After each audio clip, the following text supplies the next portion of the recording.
শোন রে বাবু, এ বাড়িতে অনেক অত্যাচার হয়েছে। কেউ করেছে, কেউ ফায়দা নিয়েছে।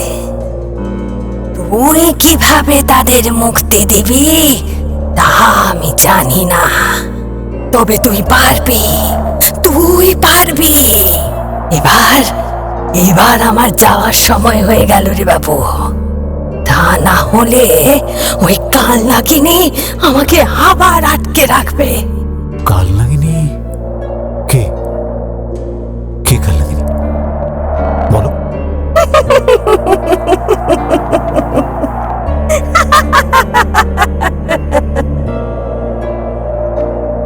তোমার নাম কি? বলো বলো বলো বলো, তোমার নাম কি? নীল আলো নিভে যাচ্ছে, স্বাভাবিকভাবে আলো ফুটে উঠছে। অদৃশ্য হচ্ছে মহিলার অবয়ব। হালকা বাতাসে ভেসেল একটা নাম, যা আমার কানকে বিশ্বাস করতে পারল না। বলো বলো।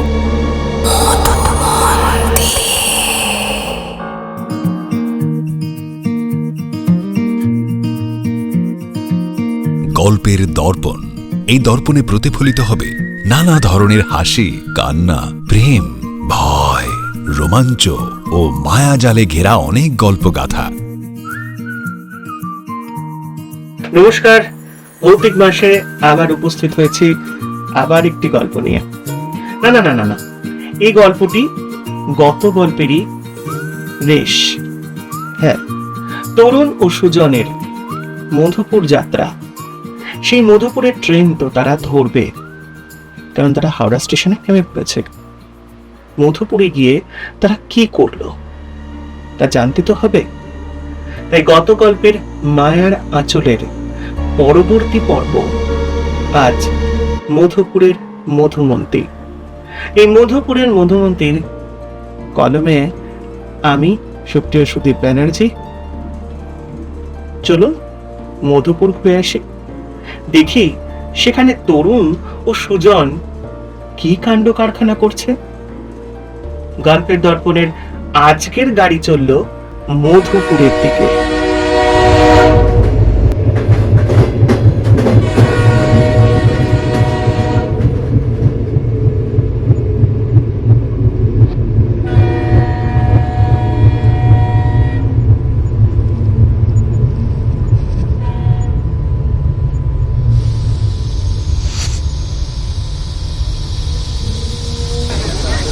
সম্বলেশ্বরী এক্সপ্রেস ট্রেনটি হাওড়া স্টেশনে পৌঁছলো তখন প্রায় 10টা।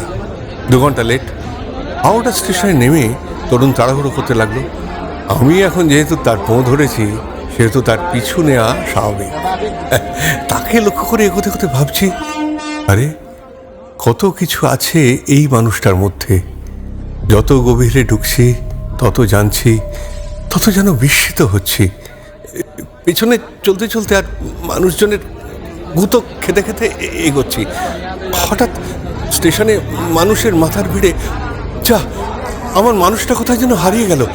ভিড় আমাকে ঠেলে নিয়ে চললেও আমি যেন কেমন দিশাহারা হয়ে পড়েছি।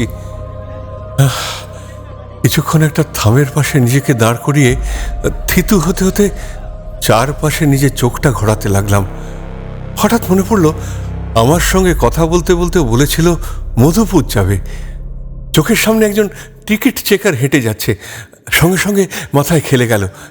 একে জিজ্ঞাসা করি, দাদা দাদা শুনছেন? হ্যাঁ বলুন। বলছি, আমার সঙ্গীকে হঠাৎ দেখতে পাচ্ছি না, একটু বলবেন মধুপুরগামী ট্রেন কোন প্ল্যাটফর্ম থেকে ছাড়বে? সে না হয় হলো, এই তো বললেন আপনার সঙ্গীকে খুঁজে পাচ্ছেন না। হ্যাঁ, চোখের সামনে থেকে উধাও। উধাও? উধাও মানে আপনাকে ছেড়ে পালিয়ে গেছে? কেন? আমাকে ছেড়ে পালাবে কেন? এবার সে কি আপনার আপনজন, মানে রক্তের সম্পর্কের? রক্তের সম্পর্ক নয়, কিন্তু তার থেকে আরো বেশি। দেখুন দাদা, এরকম স্টেশনে ফেলে চলে যাওয়ার ঘটনা তো নতুন নয়, তবে আপনার বিষয়টা নতুন, কারণ আপনি তার ওই বুড়ো হাবড়া নন যে ঘাট থেকে নামাতে ছেড়ে যাবেন। দেখুন, একটু অপেক্ষা করুন, এখনই এসে যাবে। দাদা, মধুপুর যাওয়ার ট্রেনটা কোথা থেকে? ও হ্যাঁ হ্যাঁ, মধুপুরে যাওয়ার তো অনেক ট্রেন আছে, তবে কোন ট্রেন? জনশতাব্দী। পিছন থেকে তরুণের কণ্ঠে ট্রেনের নাম শুনতেই মাথাটা সেদিকে ঘুরল। জিজ্ঞাসা করলাম, কি হলো, কোথায় গিয়েছিলে? স্টেশনের বাইরে, এই যে এটার জন্য। দৃষ্টিটা মুখ থেকে তার হাতের দিকে দিতে দেখি তার দুহাতে দুটি প্লেটে 4টে করে কচুরি আর তরকারি। এই তো নিন, আপনার লোককে পেয়ে গেছেন। এবার তাহলে আমি আসি। এই ভাই, তোমার এই ধেড়ে খোকাকে সামলাও বাবা, আর কিছুক্ষণ দেরি করলে আমার সাথে দেখা না হলে এ হাত পা ছড়িয়ে এখানেই কাঁদতে বসে যেত। অবশ্যই দাদা। চলি। হ্যাঁ, চেকার দাদা বাই ভঙ্গিতে হাত তুলে হাসতে হাসতে চলে গেল। এত রাগ হচ্ছিল, মনে হলো দূর, কেন যে মত্তকে জিজ্ঞাসা করতে গেলাম। হঠাৎ তরুণ কানের কাছে এসে বলল, তুমি কি আর লোক পেলে না? Ticket checker?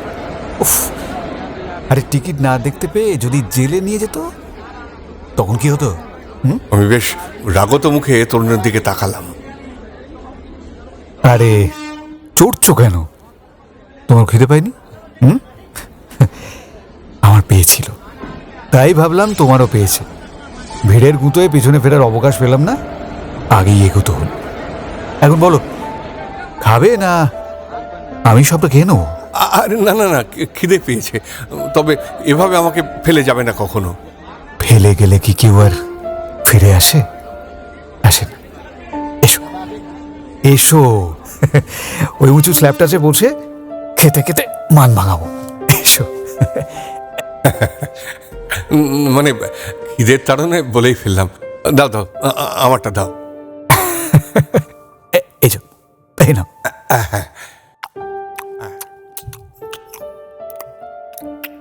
দুজনে হাতে খাবার নিয়ে স্টেশনের পিলার ঘিরে যে কালো স্ল্যাব দিয়ে বসার জায়গা বানানো, তারপর বসলাম। আর খেতে খেতে তরুণ বলল, আমাদের ট্রেন এখন রেডি আছে, বুঝেছো? দুপুর ওই 2টোতে ছাড়বে, তাই এখানে বসে থাকি। ট্রেনের খবর হলে তখন না হয় যাওয়া যাবে। একটা প্রশ্ন করব? একটা? কি আমার প্রশ্ন জিজ্ঞাসা এমন হাসির কি হলো? না মানে তোমার প্রশ্ন তো একটাতে সীমিত থাকবে কি? এই দেখো, গুরুর কাজ হলো শিষ্যের মনে প্রশ্নের সঞ্চার হলে তার নিরসন করা। অবশ্যই। তার আগে আমাকে একটা প্রশ্নের উত্তর দাও তো। আমি তোমার সাথে যখন বিচ্ছিন্ন হয়ে গেলাম তখন তুমি আমাকে কি নামে সম্বোধন করেছিলে ওই চেকারের কাছে? আমি কিছুই সম্বোধন করিনি, বললাম আমার একজন আপনজন হারিয়ে গেছে, খুঁজে পাচ্ছি না, আর মধুপুরগামী ট্রেন কোথা থেকে ছাড়বে। আচ্ছা, আমাকে তুমি কি ভাবো বলো তো সুজন? আমি কি ভাবি তা হয়তো ভাষায় ব্যক্ত করতে পারবো না। আমার জীবনে তো আগুপিছু কেউ নেই, তাই তোমাকেই আমি আপন করেছি। আমার জীবনটা একটা দিশা পেয়েছে। আচ্ছা, জীবনে সম্বোধন করা কি জরুরি? সম্বোধন অন্তরে যার জন্য যা থাকে তাকে কখনো সবার সামনে উল্লেখ করা যায়? যায় না। এই যেমন তুমি আমাকে তোমার গুরুদেব মনে করো, তাহলে তার নাম মুখে আনো কি করে? তোমার নাম তো কখনোই মুখে আনিনি। দেখো, আমি আমার পরিচয় সবার সামনে প্রকাশ করতে চাই না। বড় দাড়ি রেখে বা মাথা মুড়িয়ে কপালে চন্দনের প্রলেপ দিয়ে গেরুয়া পড়লেই কেউ সাধু হয় না। বাইরে মানুষ পোশাকে বিশ্বাসী। রং ও রঙের বৈচিত্র্য সকল মানুষকে চিহ্নিত করে দেয় যে সে কি ধর্ম অবলম্বন করেছে। সব ধর্মের ভঙ্গি কিন্তু আলাদা, কিন্তু ভাব এক, আর সেই একজনকেই ডাকছে। দেখো, আমি তো গেরুয়া পড়ি না, আমার পোশাক পরিচ্ছদ আধুনিক। তাই এই যে এই আমার জামা প্যান্ট পরা দেখলে কেউ কটূক্তি করতে পারে যা তোমার কাছে ভালো লাগবে না। তাই গুরু যখন চাইছে নিজেকে লুকিয়ে রাখতে, তাই শিষ্যের কর্তব্য সে বিষয়ে সচেতন রক্ষা করা। ঠিক? এ বিষয়ে না সাবধান থাকো। তাই সম্বোধনের কথাটা বললাম। বেশ, অবশ্যই আমি মনে রাখবো। একটু আগে তুমি বললে না বিভিন্ন ধর্মের কথা। আচ্ছা, এই যে এক একটা ধর্ম, তার সৃষ্টি, তার আচার আচরণ সবই তো দেখি আলাদা। আচার আচরণ দেখো না, কেউ ডানাতে খায়, কেউ বাঁ হাতে। আসল উদ্দেশ্যটা দেখো। খাওয়ার উদ্দেশ্য পেট ভরানো ও শরীর রক্ষা করা, সে যেভাবেই হোক। আচার আচরণ অবশ্যই তৈরি হচ্ছে মঙ্গলের জন্য। ও আচ্ছা আচ্ছা, মানুষের প্রকৃত মঙ্গল কিসে? আত্ম অনুসন্ধানে, মানে আধ্যাত্মিকতায়। দেখো সুজন, আধ্যাত্মিকতা মানে কি? আত্মার তৃপ্তি, শান্তি প্রাপ্তি ও বিষয়কে বুঝে তার প্রকৃত অর্থ জেনে পথে অগ্রসর। আর তোমরা আধ্যাত্মিকতা মানে বুঝো ধূপ, ধুনো, আজান, ফুলমালা, আরো কত কি। হ্যাঁ, তবে কি এসব অনুষ্ঠান করা ভুল? একদমই ভুল নয়। মনকে ও মস্তিষ্ককে তৈরি করতে গেলে অবশ্যই এসবের প্রয়োজন আছে। যেমন ধরো, তোমার বাড়িতে পুজো, পুজোয় তুমি কতটা মন দাও, আর নিমন্ত্রিত আত্মীয় বা অতিথির দিকে কতটা। এতেই কিন্তু তুমি বুঝতে পারবে তুমি কি করছো। ও, তাহলে প্রত্যেকের একটা সময় চোখ বন্ধ করে বসা প্রয়োজন, তাই তো? একদম। তা না হলে ভুল থেকে কিভাবে ঠিকটা বুঝবে? এই বলে তরুণ তার খাওয়া শেষ করে হাত ধুতে গেল।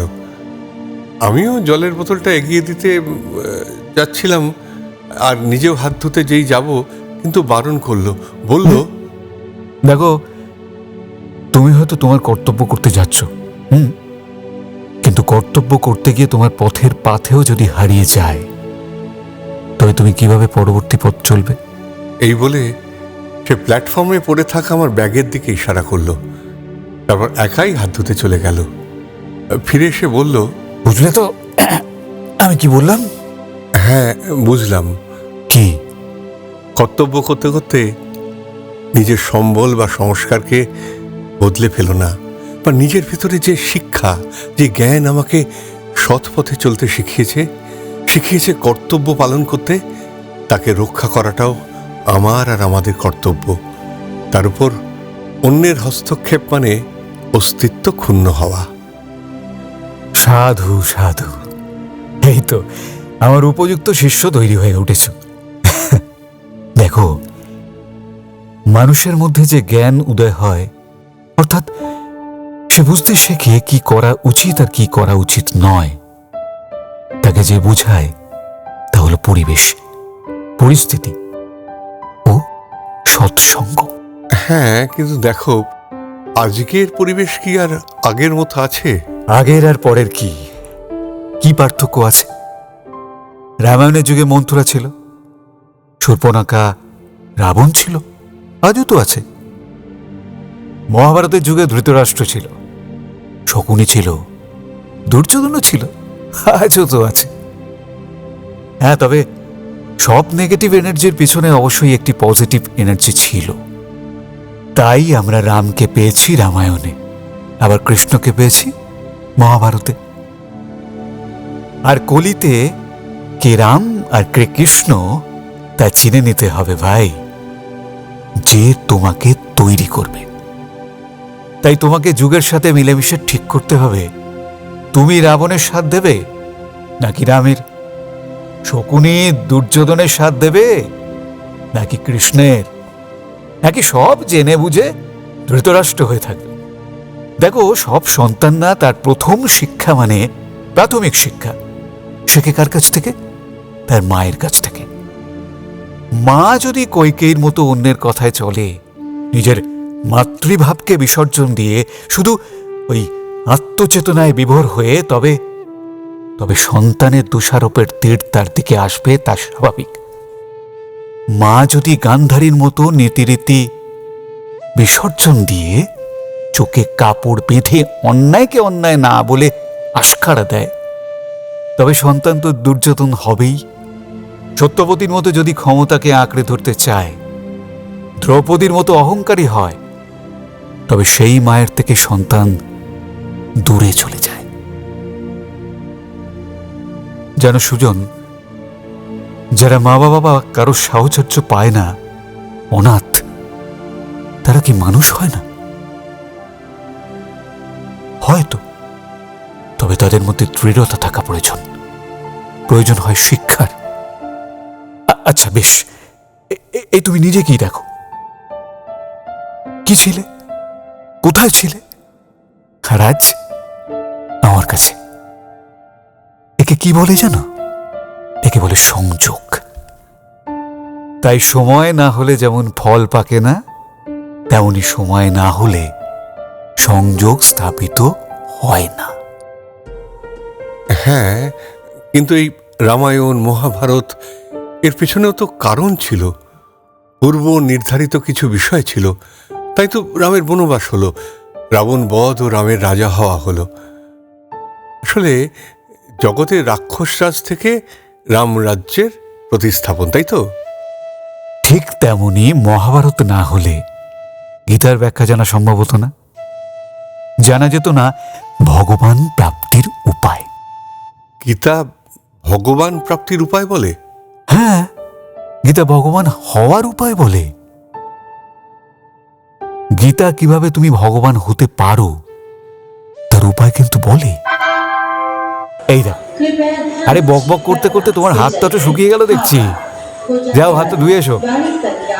ওই তো গাড়ির অ্যানাউন্স হয়ে গেছে। আরে যাও, দেরি করো না, যাও যাও।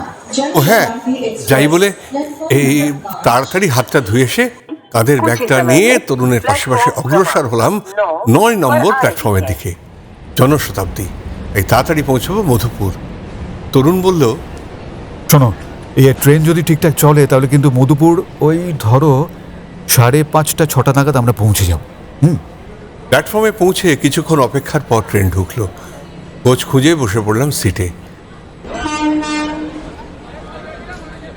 তরুণকে বসিয়ে জলের বোতল ও টুকটাক কিছুর মধ্যে বিস্কুট ও চকলেটের একটা ছোট প্যাকেট কিনে ফিরে এলাম।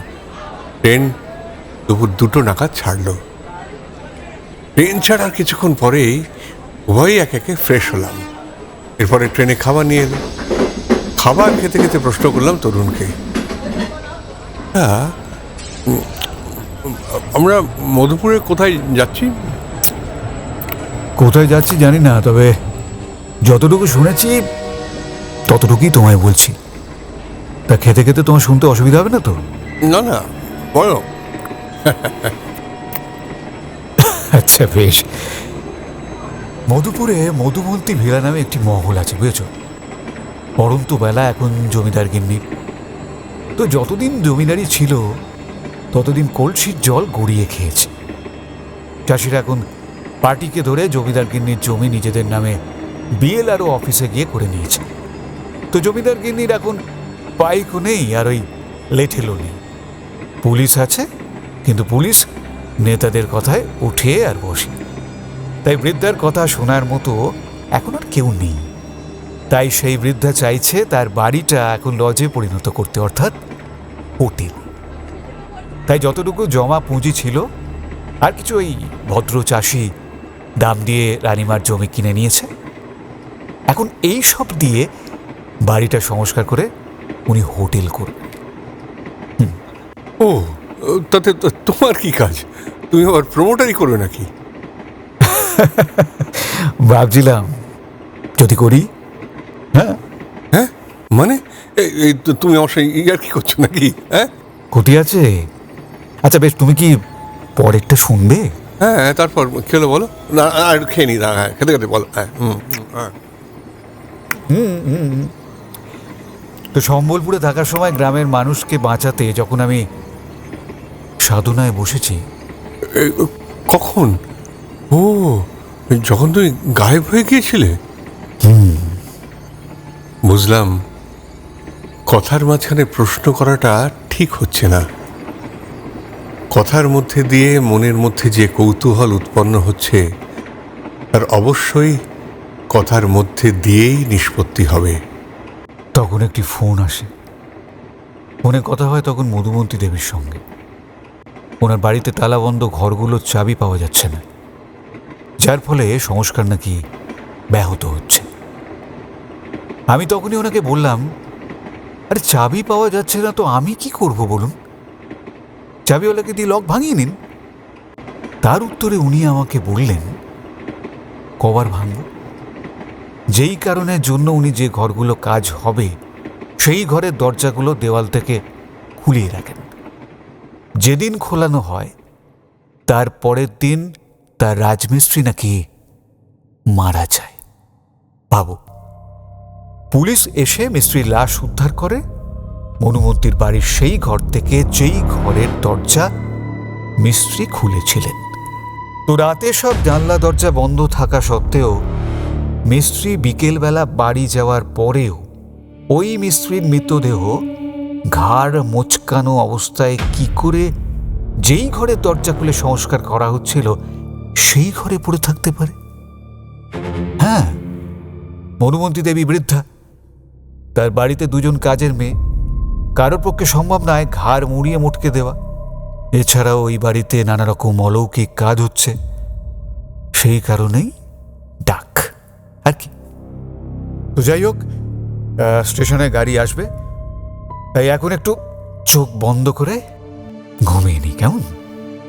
মধুপুর আসলে একবার ডেকে দিও। মনে মনে ভাবলাম, সত্যি তো, আগের দিনও সারা রাত তার গল্প শুনে তাকে বকিয়েছি। একটু তো মানুষটাকে রেস্ট দেওয়া দরকার, তাই না? তরুণ চোখ বন্ধ করে শোয়ার প্রস্তুতি নিচ্ছে। ট্রেনটা ফাঁকা থাকার কারণে আর আশেপাশে প্যাসেঞ্জার না থাকায় চেয়ারটাতে হেলিয়ে এসে চোখ বন্ধ করছে। আমি জানলার দিকে তাকালাম। ছুটে বেরিয়ে যাচ্ছে গাছপালা, গ্রাম, ঠিক সেভাবেই যেভাবে আমার জীবন থেকে বেরিয়ে গেছে কত সম্পর্ক। তবু তো আমি বেঁচে আছি। আজ সময় বা মহাকাল কিসের তাগিদে আমায় বাঁচিয়ে রেখেছেন তা আজ আমি বুঝতে পারছি। আমরা প্রতিটা মানুষ কিছু না কিছু কাজ করতেই এ জগতে এসেছি। কিছুদিন আগে পর্যন্ত মনে হতো যে কেন, কিসের জন্য আমি বেঁচে আছি। আজ মনে হচ্ছে একটা দিশার জন্য বেঁচেছিলাম, না, বাঁচিয়ে রেখেছে আমায়। এভাবে জগতের প্রতিটা মানুষ, প্রতিটি জীবজন্তুর হিসাব যে রেখে চলেছে, সেই মানবের মস্তিষ্ক নিশ্চয়ই বিশাল হওয়া স্বাভাবিক। তার হৃদয় বিশাল হওয়া অবশ্যই স্বাভাবিক। মহাকাল কার জীবন যে কিভাবে নেবেন, দেবেন ও রক্ষা করবেন তিনিই জানেন।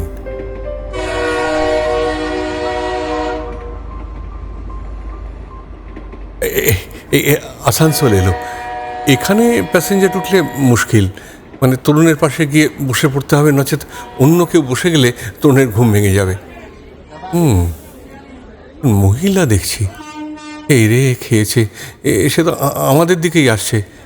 পিছনে আর কেউ নেই, যাকে এই সিটটা হলে বলবো যে না না, যদি অন্য সিটে বসেন। যাক বাবা, আমাদের উল্টো দিকে বসেছেন, বাঁচলাম। হ্যাঁ, এখন ধানবাদ পর্যন্ত নিশ্চিন্ত। আমার ভাবনার দৌড়ে লাগাম দিয়ে মহিলা বললেন হঠাৎ,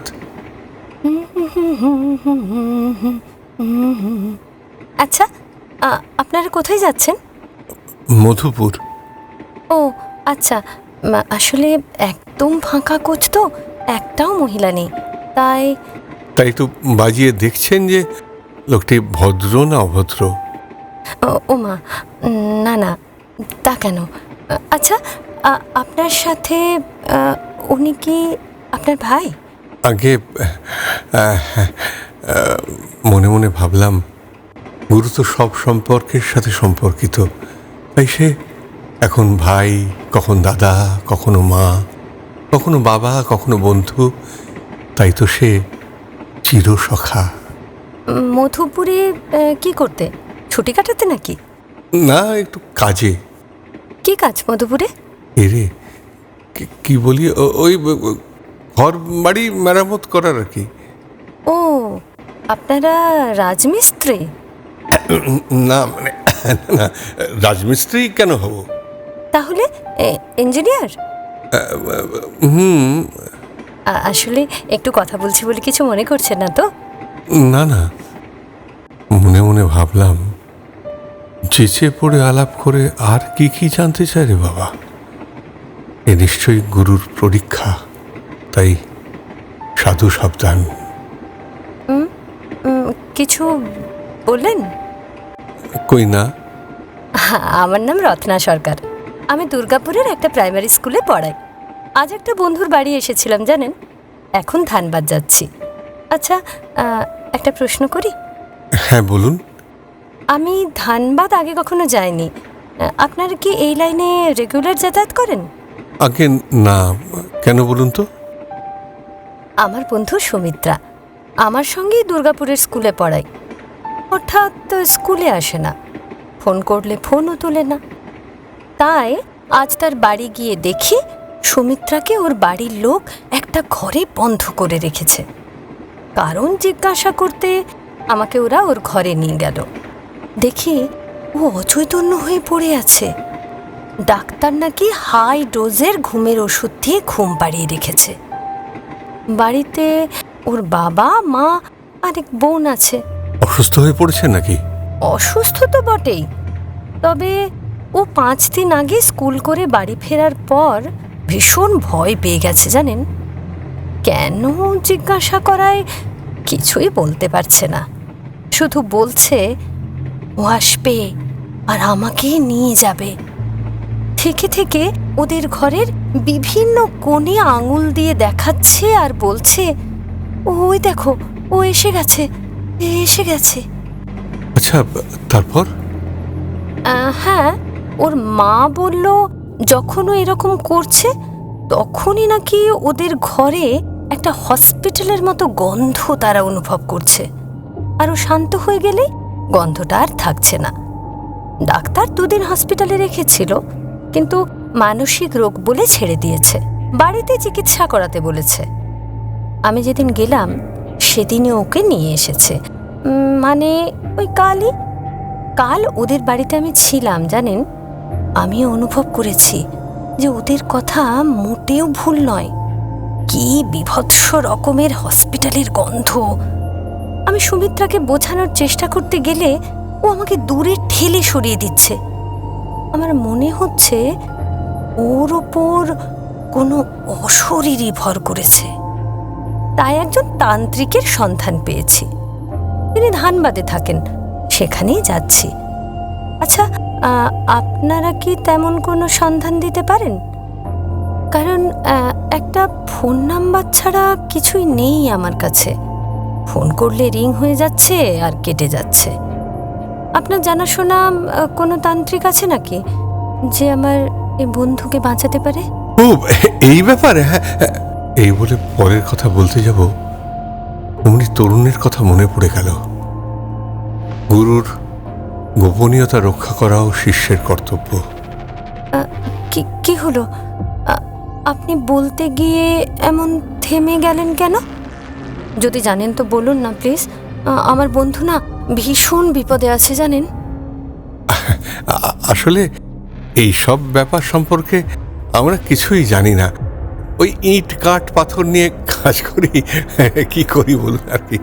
আমার মুখের কথা শেষ হতে না হতেই রত্নাদেবী তার সিট ছেড়ে প্রবল রাগে হঠাৎ চেঁচিয়ে উঠে বললেন, তুই কি ভেবেছিস আমি তোদের চিনি না? কার সাথে যাচ্ছিস তাকে চিনি না? শেষ করে দেব, শেষ করে দেব তোকে, শালা বন্ধ। এই বলে আমার মুখের সামনে এসে আমার কলাটা টিপে ধরল।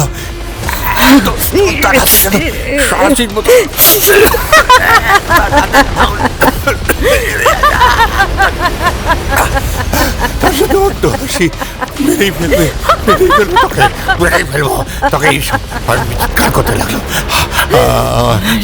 চলছে না, শরীর অবশ, দৃষ্টি শুধু তার দিকে নিবদ্ধ, শ্বাস যেন বন্ধ হয়ে আসছে।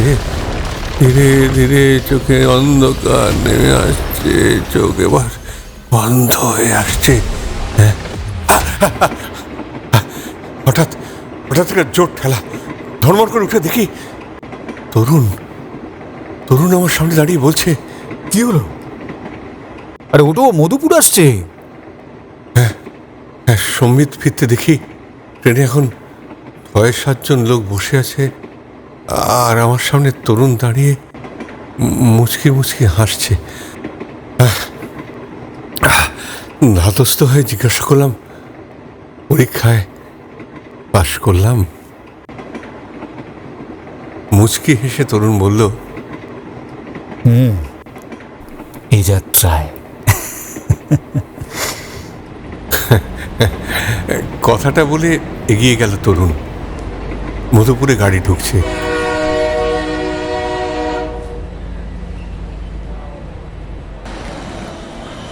বাইরে চোখ যেতে দেখলাম অন্ধকার স্টেশনে আলো জ্বলছে। ঘড়িটা একবার দেখলাম ৬টা বাজে। তাহলে এত অন্ধকার কেন? এটা কি মেঘ করেছে? বলতে না বলতেই কড়মড় করে বাজ পড়ল। মধুপুর স্টেশনে গাড়ি থামল। সঙ্গে এলো দমকা হাওয়ার সাথে ঝড়। এলো পাথারি হাওয়াতে স্টেশনের টিনগুলো দপাং দপাং করে লাফাচ্ছে। ধুলো ঝড়ের সাথে এবার নামলো বৃষ্টি। তরুণ আমার হাতটা ধরে হ্যাঁচকা টান দিয়ে ওদিকে টেনে নিল, আর আমি যেখানে দাঁড়িয়েছিলাম সেখানে ভেঙে পড়লো মোষ থেকে খুলে আসে একটা বড় লাইট। এরপর তরুণের সঙ্গে দৌড়ে প্রবেশ করলাম ওয়েটিং রুমে। বাইরে ঝমঝম করে বৃষ্টি নামলো। তরুণের মনটা বেজে উঠল।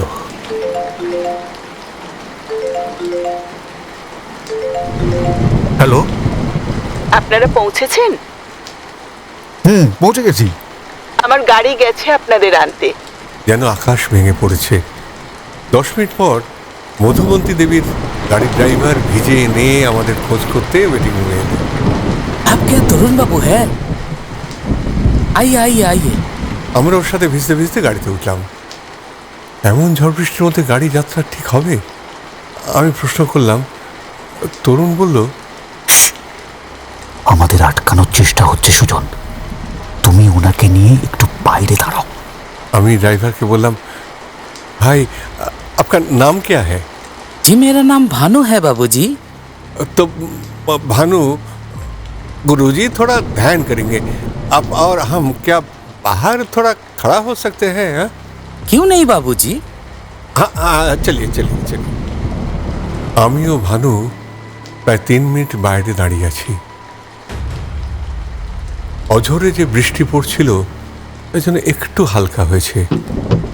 গাড়ির কাছে টোকা পড়তে আমি গাড়ির জানলার দিকে তাকালাম।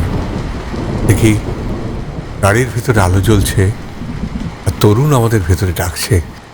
ভানুকে বললাম, চলিয়ে ভানুজি ভিতরে চলিয়ে, গাড়ি কে अंदर। हाँ बाबूजी थोड़ा रुकिए।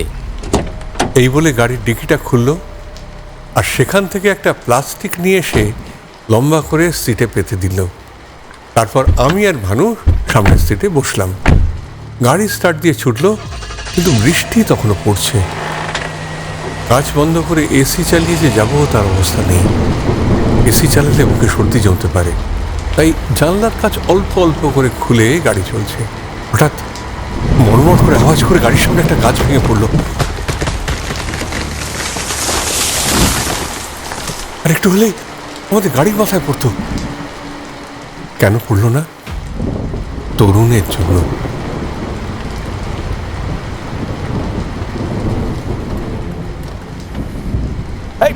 আস্তে আস্তে গাড়ি থামাও।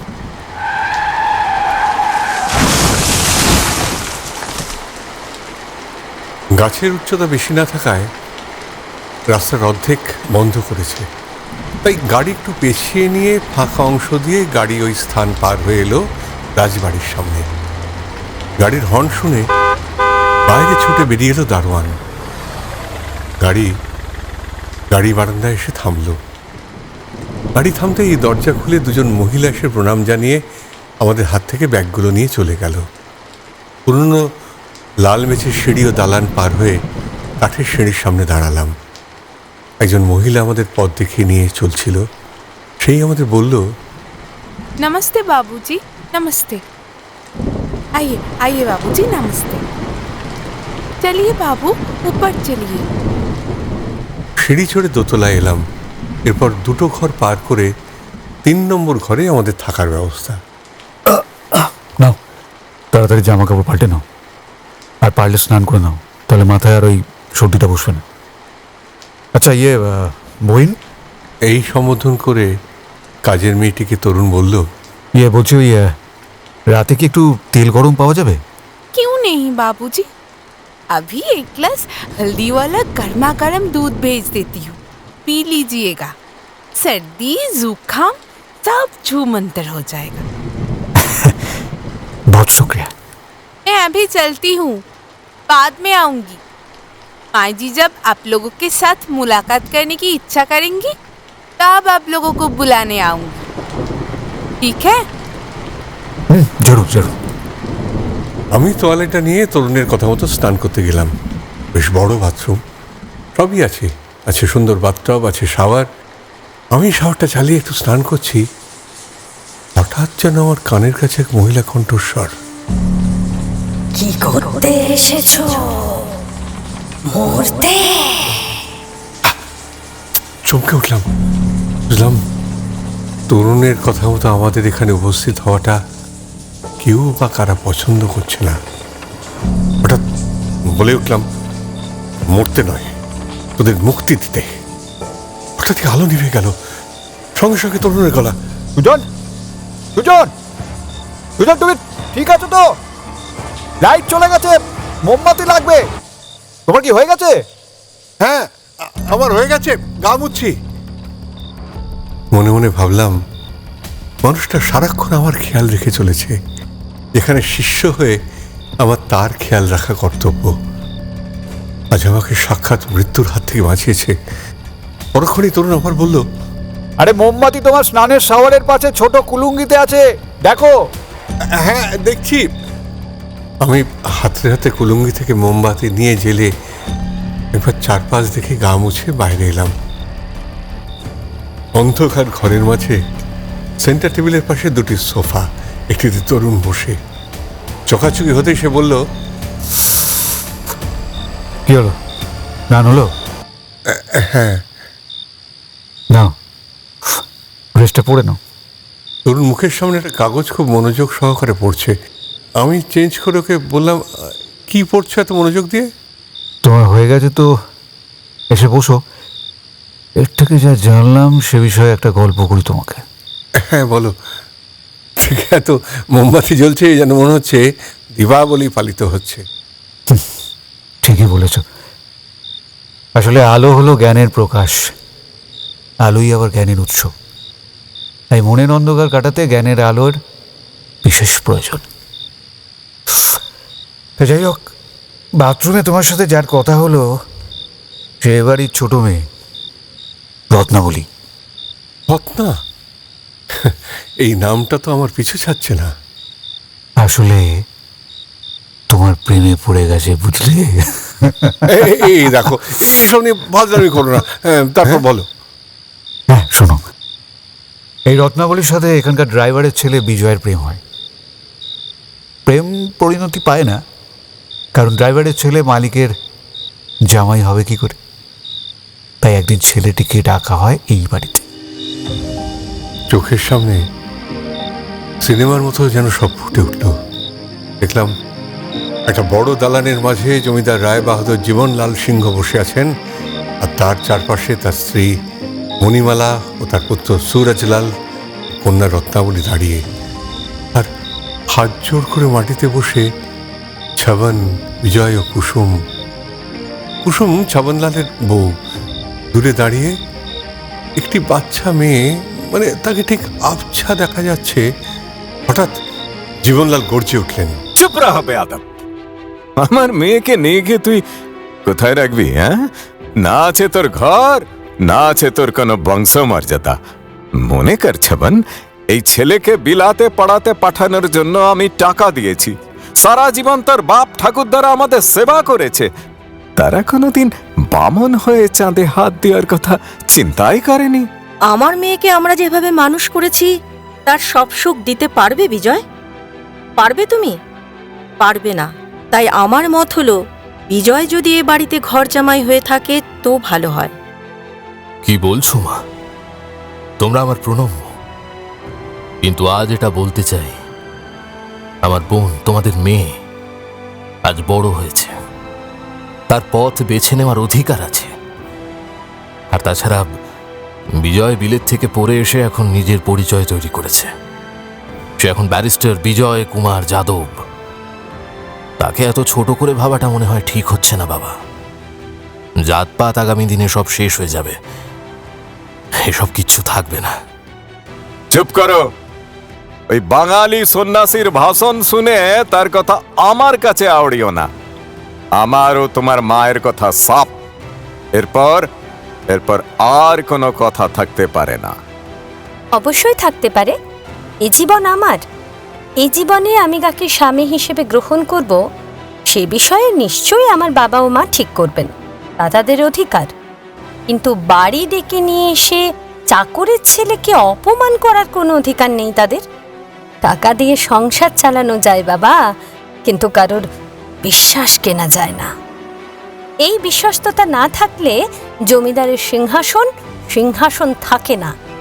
এই প্রজা বিশ্বস্ত, তাই তারা জমিদারের কথা মানে, জমিদারকে ঈশ্বর বলে পুজো করে। তাদের বিশ্বাস যে এই ঈশ্বরই বিপদে আপদে তাদের রক্ষা করবে। কিন্তু বিশ্বাস যখন টাকার অঙ্কে তোলা হয়, তখন সম্মান, মর্যাদা আর পদ বলে কিছুই থাকে না। এই প্রজায় রাজাকে গদি থেকে টেনে নামায়। এত বড় কথা তুই বলতে পারলি? তুই ভুলে যাস না তুই কার সামনে দাঁড়িয়ে কথা বলছিস। ভুলিনি বাবা, আমি কার সামনে দাঁড়িয়ে কথা বলছি এটা আমি ভুলিনি। আমি মধুপুর এস্টেটের জমিদার রায় বাহাদুর জীবনলাল সিংহের সাথে কথা বলছি। অবশ্যই আমার বাবার সঙ্গে কথা বলছি না, যেখানে স্নেহ নেই, ভালোবাসা নেই, শুধু রয়েছে প্রতিপত্তি আর মানের অহংকার। চুপ! প্রেমের এত সাহস যে রীতিনীতি সম্ভ্রম সব ভুলে গেছিস? মর্যাদার বড়াই করো না মা। তোমাদের মর্যাদা তোমরাই নিজেদের দোষে পথে লুটিয়ে দিয়েছ। সম্মান পেতে গেলে সম্মান রক্ষা করতে জানতে হয় মা। রত্না, শান্ত হও। বাবা সাহেব, আমি সেই ছোটবেলা থেকে আপনার সাহচর্য পেয়েছি। আমি রত্নাকে বুঝিয়েছিলাম, কিন্তু বাবা সাহেব আমি নিজেকে দূরে দূরে রাখার অনেক চেষ্টা করেছি। আমরা জাতে গোয়ালা সাহেব, আমি আপনার এই বংশের যোগ্য নই, আমি জানি। আমি অনেক বুঝিয়েছি রত্নাকে, অনেক বুঝিয়েছি নিজেকে, কিন্তু মনের সাথে যুদ্ধ করতে করতে আমি ক্লান্ত হয়ে গেছি সাহেব। মা বাবাকে নিয়ে অনেক দূরে চলে যেতে চেয়েছিলাম। আপনার নমক খেয়ে নমক হারামি করতে চাননি আমার বাবা। সব জেনে বলেছেন মালিককে আমি ছাড়তে পারবো না, ছাড়লে তোকে ছেড়ে দেব। কিভাবে আমি এদের ছেড়ে দিই বলুন সাহেব? রত্না আমাকে বোঝায় আমরা যাতে পালিয়ে গিয়ে বিয়ে করি, কিন্তু বাবা সাহেব আমি ভালোবাসাকে অপমান করতে পারি না বাবা সাহেব। আমি ভালোবেসে যদি অন্যায় করেছি, তবে সে অন্যায় আমরা দুজনে করেছি। আপনি বলে দিন আমি কি করব? আমি তাই করব। কত ভালোবাসাই তো এভাবে বুকের খাঁচার মধ্যে দম বন্ধ হয়ে মরে যায় না বাবা সাহেব?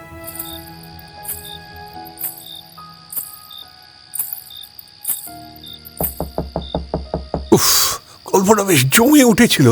এই এখনই কাউকে আসতে হলো। দেখছি, দাঁড়াও। দরজার দিকে এগিয়ে গিয়ে দরজা খুলতে দেখি সেই মহিলা যে আমাদের উপরে এই ঘরে পৌঁছে দিয়েছিল। সে কি রে বাবু, আপ মাইজির কাছে মানে মালকিনের কাছে যাসনি? তরুণ বাবু তো উনকে সাথ কথা বলছেন। আপনার ভুল হচ্ছে, আমরা তো এই ঘরেই বসে আছি। বাবু তো ওই চেয়ারে বসে আছে। এই বলে পেছন ঘুরতে দেখি দেখি না, ঘরে তো কেউ নেই, আর ঘরে আলো তো হঠাৎ জ্বলে উঠল। না, আমি তখন কার সাথে কথা বলছিলাম? বাবুজি, আপনি হাতে মোমবাতি জ্বেলে কি করছেন? পূজা? আমার শিরদাঁড়া দিয়ে একটা ঠান্ডা স্রোত নেমে গেল। ওর মুখ থেকে জানলাম কারেন্ট তো অফ হয়নি। তাহলে এতক্ষণ কি হলো বাবু, এমন করে দাঁড়িয়ে আছেন কেন? আইয়ে বাবু আইয়ে, আমি আপনাকে আপনার বন্ধুর কাছে নিয়ে যাচ্ছি। আমার পা যেন মাটিতে আটকে আছে, সারা শরীর পা যেন কি ভারী লাগছে। নিজেকে সামলে নিয়ে মহিলার পিছু নিলাম। মনে মনে ভাবলাম, এবার কি ঠিক দেখছি নাকি মায়ালোকের কোনো মায়ার শিকার হচ্ছি? যাই হোক, মহিলার পিছু নিলাম। কাঠের সিঁড়ি দিয়ে নেমে আমি এলাম সেখানে যা আমি একটু আগে আমার চোখের সামনে দেখেছি। এখন শুধু পার্থক্য এই, যে চেয়ারে জমিদার বসেছিলেন তার জায়গায় এক বৃদ্ধা মহিলা। আমাকে দেখে তরুণ বলে উঠল, এই তো এসে গেছে আমার বন্ধু সুজন। আর সুজন, ইনি হচ্ছেন মধুমন্তী দেবী। নমস্কার। নমস্কার। বসুন ভাই। হ্যাঁ, এই বলে তরুণের পাশে বসলাম। বসতেই তরুণ কানের কাছে এসে ফিসফিসিয়ে বলল, ঘোড় দৌড়ের মাঠ কেমন দেখলে? হ্যাঁ, দেখো ভাই, আমার বয়স হয়েছে। আজ আমার নিজের বলতে একটি মেয়ে শ্রীমন্তী। আমার জীবন সম্পর্কে যে ঘটনা আমি শুরু করেছিলাম তা তো তরুণবাবু আপনাকে জানালাম। সুজনবাবু তো তখন আসেনি, তাই ওর শোনা হয়নি। আপনি বরং তারপর থেকে বলুন। বিজয়ের কথা শুনে রত্না বিজয়কে ছাড়া আর কাউকে বিয়ে করবে না তা জানিয়ে দেয়। এখানে বলে রাখি, আমি এসব কিছু দূর থেকে পর্যবেক্ষণ করছিলাম। তখন আমার বয়স 10 কি 11 হবে। রত্নাবলীর কথা শুনে পরিবেশ বেশ জটিল ও থমথমে হয়ে গেল। রায়বাহাদুর মানে বাবা সাহেব আমার দাদা মানে বিজয় ও বাবাকে বলল, হ্যাঁ, এ বিষয়ে পরে আলোচনা হবে। এই বলে তাদের আসতে বলল। আমরা আর ওখানে না দাঁড়িয়ে বাড়ি ফিরে গেলাম। ও, তার মানে বিজয়বাবু আপনার দাদা। তাহলে আপনি এখানে? দাঁড়ান দাঁড়ান, সবটুকু না শুনলে কি করে বুঝবেন? যে মহিলা আমাকে এখানে এনেছিল সে চাও জলখাবার নিয়ে এলো। নিন, আপনারা খেতে খেতে আমার কথাগুলো শুনুন। হ্যাঁ, বলুন। বাবার খুব ভয় হলো সেদিন। দাদা বা আমরা শেষ পর্যন্ত এখানে বেঁচে পড়তে থাকতে পারবো কিনা। সেদিন সারা রাত প্রায় বিনিদ্র রজনী যাপন হলো। পরদিন বাবা সাহেব আমাদের ডেকে পাঠালো রাজবাড়িতে। শোনো হে ছবন, আমি তোমার ছেলের সাথে আমার মেয়ের বিয়ে দেব, কিন্তু তোমার ছেলেকে আমার ঘরে ঘর জামাই হয়ে থাকতে হবে। রানী মণিমালার কথা বা সিদ্ধান্তই বলবৎ হল। দাদা ঘর জামাই হয়ে থাকতে রাজি হতে চাইল না। সে সেদিন ওসব কথা এই বাড়িতে কিছুই বলেনি, কিন্তু তার বাড়ি গিয়ে তার মনে হলো যে আমাদের বাবা ছবন কুমারের আত্মসম্মানে হানি হবে। কারণ আমার বাবা তাকে স্যালিউট করবে তা সে বরদাস্ত করতে পারবে না। সে যদি ওই বাড়িতে ঘর জামাই হয় তবে বাবাকে তার কাজ ছাড়তে হবে। দাদার কথা বাবা সাহেবের কানে উঠল। বাবা কাজ ছেড়ে দিল। নির্দিষ্ট দিনে বিয়ে হয়ে গেল দাদার।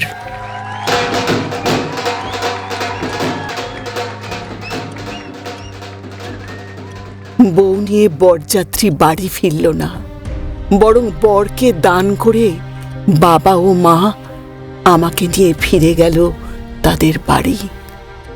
বাইরের পরিস্থিতিও তখন ভালো নয়। 1942 সাল, চারিদিকে তখন অসহযোগ আন্দোলন চলছে। চলছে নরম ও চরমের দেশ থেকে ইংরেজ তাড়ানোর এক কর্মকাণ্ড। সেই সময় একদিন হঠাৎ আমার বাবা মা ও আমার ডাক পড়ল এই বাড়িতে, কারণ স্বদেশীদের কিছু লোক আশ্রয় নিয়েছে এই বাড়িতে। তাদের জন্য কাজের লোকের প্রয়োজন, তাই আমরা চলে এলাম এখানে।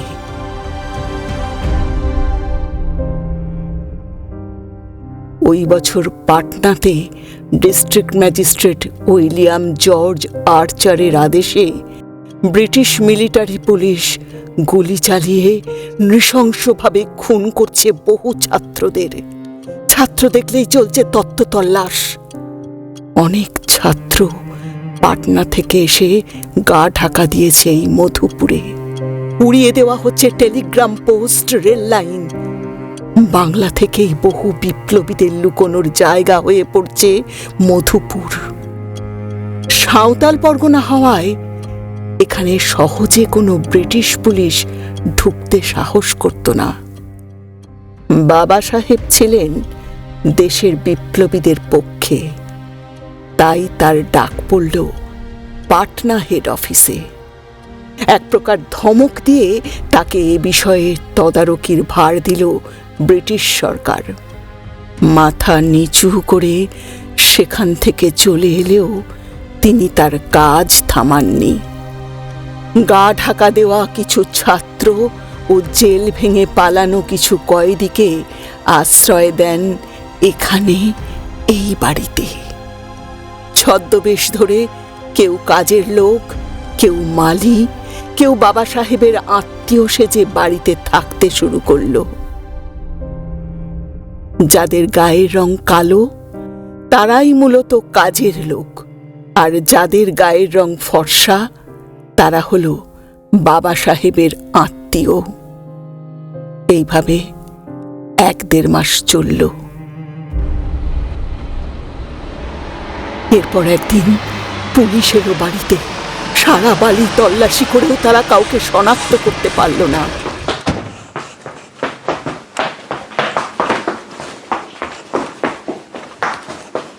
বাবা সাহেবের বুদ্ধির কাছে পরাস্ত হলো ব্রিটিশ পুলিশ।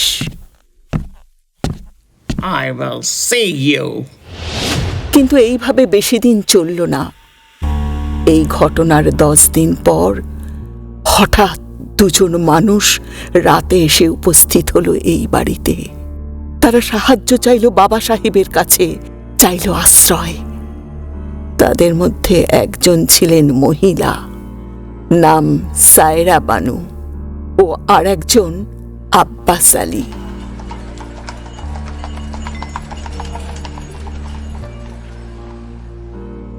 বাবুজি, আমি মুদ্রা করতে গিয়েছিলাম ধানবাদে, ওই পুলিশ বাহাদুরের কোঠাতে।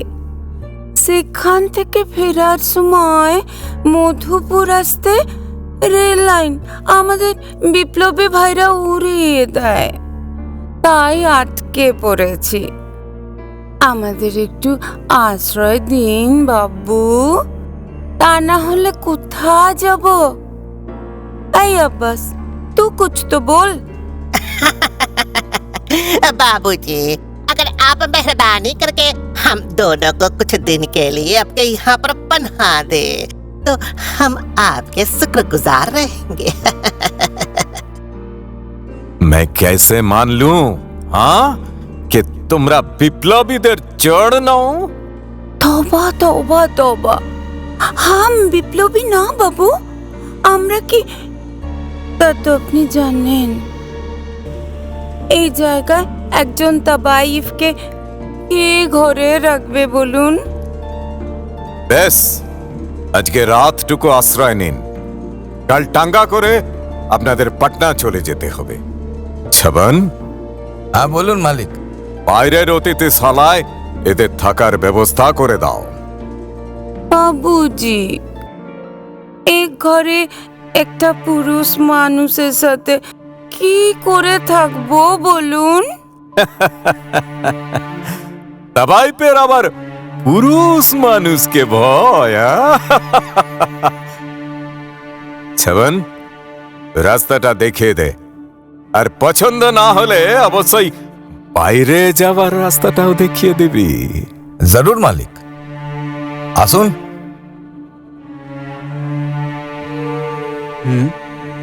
কি হলো? টিকটিকি মনে হচ্ছে।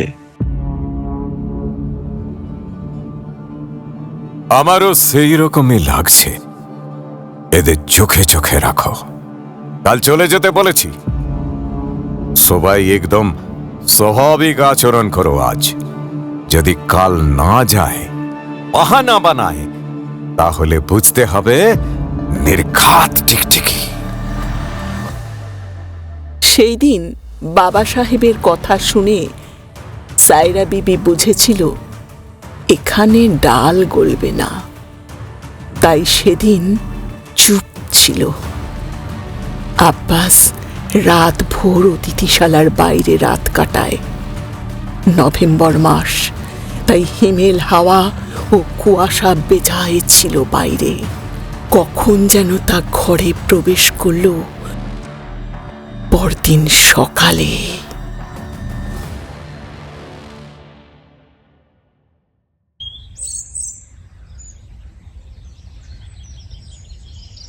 বাবুজি, এ বাবুজি, বাবুজি। বাবা সাহেব এখন ঘুমোচ্ছেন, এত ডাকাডাকির কি দরকার আছে? দেখো, আমার লোকটা ওই আব্বাস জ্বরে কাহিল, সারাদিন বাইরে শুয়ে ওর অবস্থা খারাপ হয়ে গেছে। এর জন্য দায়ী তোমার বাবু। তাকে ডাকো, ডাকো। বাবুজি, এ বাবুজি। আরে সালা, তোরা সত্যির নমক হারাম আছিস। যে রাতে থাকতে দিল, খেতে দিল, এখন 24 ঘন্টা হয়নি তার উপর আঙুলি তুলছিস। তোদের লাজ শরম কুছ হ্যায়? এ বদতামিজ চাকর, চাকরের মতো থাকো, মালিক হওয়ার চেষ্টা করো না। কি হয়েছে রে ছবন?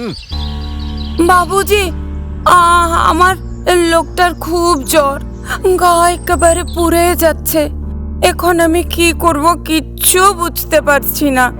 একটা ডাক্তারের ব্যবস্থা করতে পারবেন? ছবন, আমাদের বাড়ির ডাক্তার নিশিকান্তকে খবর দাও, ও একবার এসে দেখে যাক। বাবু, আমি তো বাইফ হলেও মানুষ তো, কিন্তু তোমার এখানে সবাই আমি অপমান করছে গো বাবু। আমি গান গাই, নাচ করি, তবে ইজ্জত বেচি না গো বাবু, ইজ্জত বেচি না। ঠিক আছে সায়রা, ঠিক আছে, আমি ছবনের হয়ে মাপ চাইছি। তুমি যাও, ছবন সব ব্যবস্থা করে দেবে।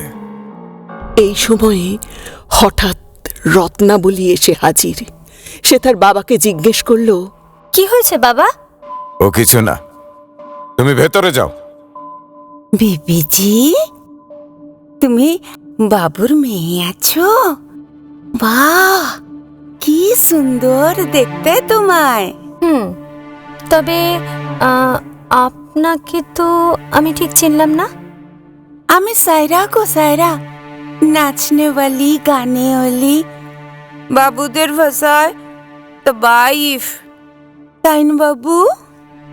ছবন, ওকে নিয়ে যা। আরে আসুন বিবি, আসুন। যাচ্ছি গো, যাচ্ছি।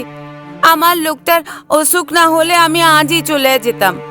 এখানে আমার এক চুলও থাকতে ইচ্ছা নেই।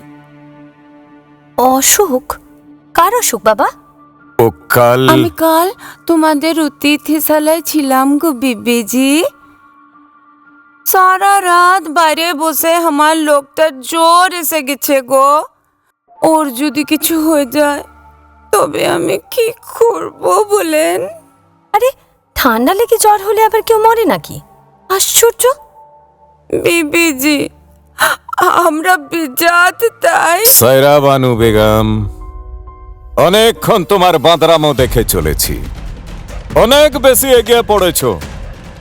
এরপর এগোতে গেলে না আমার সামনা করতে হবে।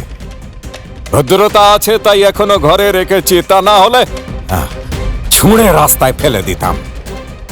ছবন, ডাক্তার নিশিকান্তকে ডেকে নিয়ে এসে দেখা, যদি ওষুধে ঠিক হয় ভালো, তা না হলে ওকে সরকারি হাসপাতালে দিয়ে আসবি। আর তার আশপাশে যেসব হোটেল আছে একটা ঘরে না এই বানু বেগমকে বসিয়ে দিয়ে আসবি। রত্না, তোমাকে ভেতরে যেতে বলেছি না? যাও।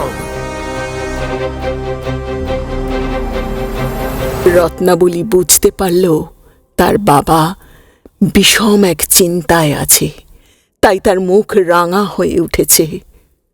সে কোনো কথা না বলে ভেতরে চলে গেল। ডাক্তার দেখে গেল, বলল সামান্য জ্বর, একদিন রেস্ট নিলেই ঠিক হয়ে যাবে। তাই থাকার মেয়াদ বাড়ল আরো 2 দিন। সরি, একটু ইন্টারাপ্ট করছি। মা, তোমার শোয়ার সময় হয়ে গেছে। কিছু মনে যদি না করে থাকেন, মাকে এবার ছাড়তে হবে। অবশ্যই, মানে কথায় কথায় এত রাত বেড়ে গেছে তো আমরা টেরই পাইনি। মা এই সব কিছু আমার জন্য পরিষ্কার করে রেখে যাওয়ার তাগিদ নিয়ে চলেছে। তার সঙ্গে এখানে বেশ কিছুদিন ধরে, মানে আমরা আসার পর থেকে শুরু হয়েছে নানান ভৌতিক কাজ কারবার। তাই কখন কি হয়, যদি কিছু মনে না করেন আজকের মতো এখানেই থাক, বাকিটা না হয় কাল সকালে হবে। কি বলেন? না না, আজ আর নয় ম্যাডাম, আগামীকাল বরং বাকিটা শুনবো, কেমন? আজ আমরা আমাদের ঘরে গিয়ে একটু বিশ্রাম নিই। কিছু মনে করবেন না আপনারা, আমার মেয়ে এমনই মুখের উপর কথা বলে দেয়। ও সরি, আমি ঠিক বুঝতে পারিনি। আসলে মায়ের বয়স হয়েছে, ওনাকে ভালো রাখাটা খুব দরকার, তাই বললাম। ঠিক আছে, কোনো অসুবিধা নেই। আসলে তথ্য জানা থাকলে না কাজে সুবিধা হয়, আর না জানা থাকলে অনেক কিছু করে তার অনুসন্ধান করতে হয়। বেশ, তাহলে সুজন, আমরা উঠি। হ্যাঁ চলো। নমস্কার। সুখিয়া সুখিয়া বলে ডাকতে সেই মহিলা এলেন। শ্রীমন্তী বলল, বাবুদের খাবার বাবুদের ঘরেই দিয়ে দাও। আমরাও আর না বসে সৌজন্যমূলক নমস্কার করে উঠে পড়লাম। নমস্কার। কাল দেখা হবে। হ্যাঁ, আরেকটা কথা, তবে আপনারা কোথা থেকে এসেছেন? দিল্লি। ঠিক আছে, গুড নাইট। Good night. ফিরে এলাম ঘরে। রাতে খাবার টেবিলে লুচি, বেগুন ভাজা, ছোলার ডাল, আলুর দম, মিষ্টি, এলাহি আয়োজন। এখানে আসার পর ঘরটা ভালো করে দেখার সুযোগ হয়নি। এখন ঘরটার চারপাশে চোখ ঘোরাতে ঘোরাতে খাচ্ছি। ঘরটা বেজায় বড়, ঘরের মাঝে একটা বড় পালঙ্ক, তার উপরে ওঠার জন্যে পালঙ্কের বাঁদিকে একটা ছোট সিঁড়ি আছে। ডান দিকে পালঙ্কের পাশে সাইড টেবিল, টেবিলের টপটা শ্বেত পাথরের। পালঙ্কের মাথার দিকে দুপাশে 2টি বড় জানলা। ডান পাশে পালঙ্ক থেকে ওই 6-8 হাত দূরে একটা 3 ফোল্ডের ড্রেসিং টেবিল। হ্যাঁ, আর পালঙ্কের বাঁ পাশে দেয়ালের দিকে 2টো সোফা, মাঝে একটি সেন্টার টেবিল। হ্যাঁ, এই জায়গাটা আমার চেনা। আর পালঙ্ক থেকে প্রায় 8-9 হাত দূরে ওই ডাইনিং টেবিল, শ্বেত পাথরের টপওয়ালা কাঠের টেবিলের 3টি চেয়ার, তার মধ্যে 2টি এখন আমাদের দখলে। তরুণের দৃশ্যটা ভালো লাগছে না, কেমন যেন একভাবে চেয়ে আছে। এ দৃষ্টি আমি চিনি। এ দৃষ্টি দেখেছিলাম শঙ্করপুরে ঝুঁটি কাটা রহস্য উদ্ঘাটন করার সময়। না, এমন সময় ওকে ডিস্টার্ব করা ঠিক হবে না। চুপ করে ওকে আর চোখে পর্যবেক্ষণ করছি। এদিকে কি লাগবে না লাগবে তার জন্যে সুখিয়া নামের মহিলাটি দাঁড়িয়ে আছে। হঠাৎ নিস্তব্ধতা ভেঙেও বলে উঠল, বাজি, আমাদের যা দিয়েছেন তা পর্যাপ্ত, এরপর আমাদের আর কিছু লাগবে না, আপনি আসতে পারেন। बाबूजी, यहाँ पर रात को बहुत आवाज होते हैं, पर आप कभी उठना मत और इस पे ध्यान मत देना। আমরা তাদের সাথে কথা বলতেই তো এখানে এসেছি ভ্যানজি। তারা কি বলছেন তাদের কষ্ট না শুনলে যে তারা মুক্তি পাবেন কিভাবে বলুন? আপনি আসুন, এ বিষয়ে আপনি আর টেনশন করবেন না। আসুন, ভূতের সাথে গল্প করতেই তো আমরা এসেছি। अरे राम राम। मैं चलती हूँ बाबूजी, मैं चलती हूँ। এক কথাতেই কাবার। কোন রোগের কি ওষুধ তা তোমার কাছে সব সময় অ্যাভেলেবল। নাও এ নাও, রাতে শুনতে হবে বাকিদের ইতিহাস। বাকিদের মানে? বাকিদের মানে এখানে দুজন বদ আত্মা বাকিদের কিন্তু দমন করে রেখেছে। ও কারা সেটাই তো দেখতে হবে। এই বলে তরুণ চুপ হলো। আমিও মুখ চালাতে চালাতে ঘরটা দেখতে লাগলাম। তোমার হয়ে গেছে? নাও চলো ওঠো। আমরা উঠতে যাব, হঠাৎ তরুণ আমার হাতটা ধরে চেয়ারে বসতে বলল। কথা মতো চেয়ারে বসে পড়লাম। দেখলাম আমাদের চেয়ার ছাড়া যে 3 নম্বর চেয়ারটা ছিল আস্তে আস্তে টেবিল থেকে সরে যাচ্ছে। মানে এটা কেউ টেনে নিয়ে বসতে চাইছে আমাদের সঙ্গে। সারা ঘরে একটা হিমেল হাওয়া ঘরটাকে বেশ শীতল করে দিল। তারপর টপ করে আলো নিভে গেল। আমার রোম খাড়া হয়ে গেল। কেউ ঘরের মধ্যে কেমন যেন নীল হালকা আলো জ্বলে উঠছে। এখন আমরা দেখতে পাচ্ছি টেবিলে আমিও তরুণ ছাড়াও আর একজন আছেন, ওড়না ঢাকা একটা ছায়া মূর্তি। তরুণ জিজ্ঞাসা করলো, আপনি কি রত্নাবলী? অপর দিক থেকে কোনো আওয়াজ পাওয়া গেল না, শুধু একটা হাসি। তারপর ওই ছায়ামূর্তি টেবিল চাপড়ে উঠে দাঁড়িয়ে বলল,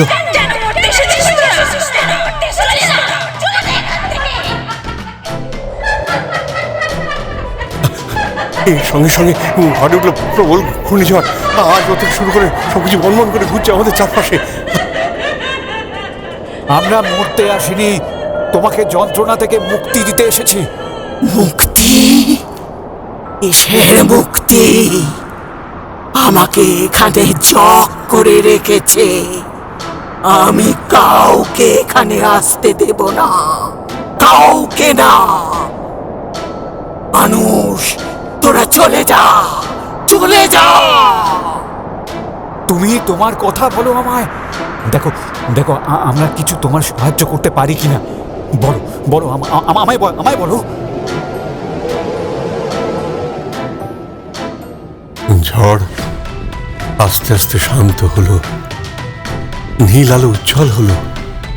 ঘরের আসবাবগুলো এতক্ষণ যা আমাদের ঘিরে ঘুরছিল তা যে যা স্থানে আবার স্থির হলো। নীল আলোর তীব্রতা যেদিকে, সেদিকে যেতে যেতে মহিলা ঘুরল। এখন হ্যাঁ, তাকে বেশ স্পষ্ট বোঝা যাচ্ছে। তার পরনে কাপড়, মাথায় ওড়না ঢাকা, গায়ে গহনা। যদিও নীল আলোয় প্রায় সবই কালো দেখতে লাগছে। শোন রে বাবু, এ বাড়িতে অনেক অত্যাচার হয়েছে। কেউ করেছে, কেউ ফায়দা নিয়েছে।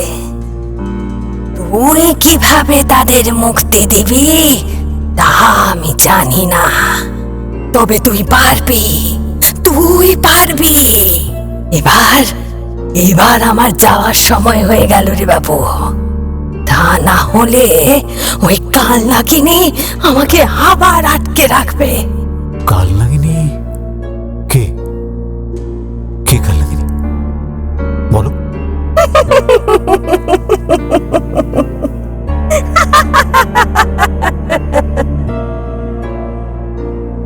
তোমার নাম কি? বলো বলো বলো বলো, তোমার নাম কি? নীল আলো নিভে যাচ্ছে, স্বাভাবিকভাবে আলো ফুটে উঠছে। অদৃশ্য হচ্ছে মহিলার অবয়ব। হালকা বাতাসে ভেসে এলো একটা নাম, যা আমার কানকে বিশ্বাস করতে পারলো না। বলো বলো।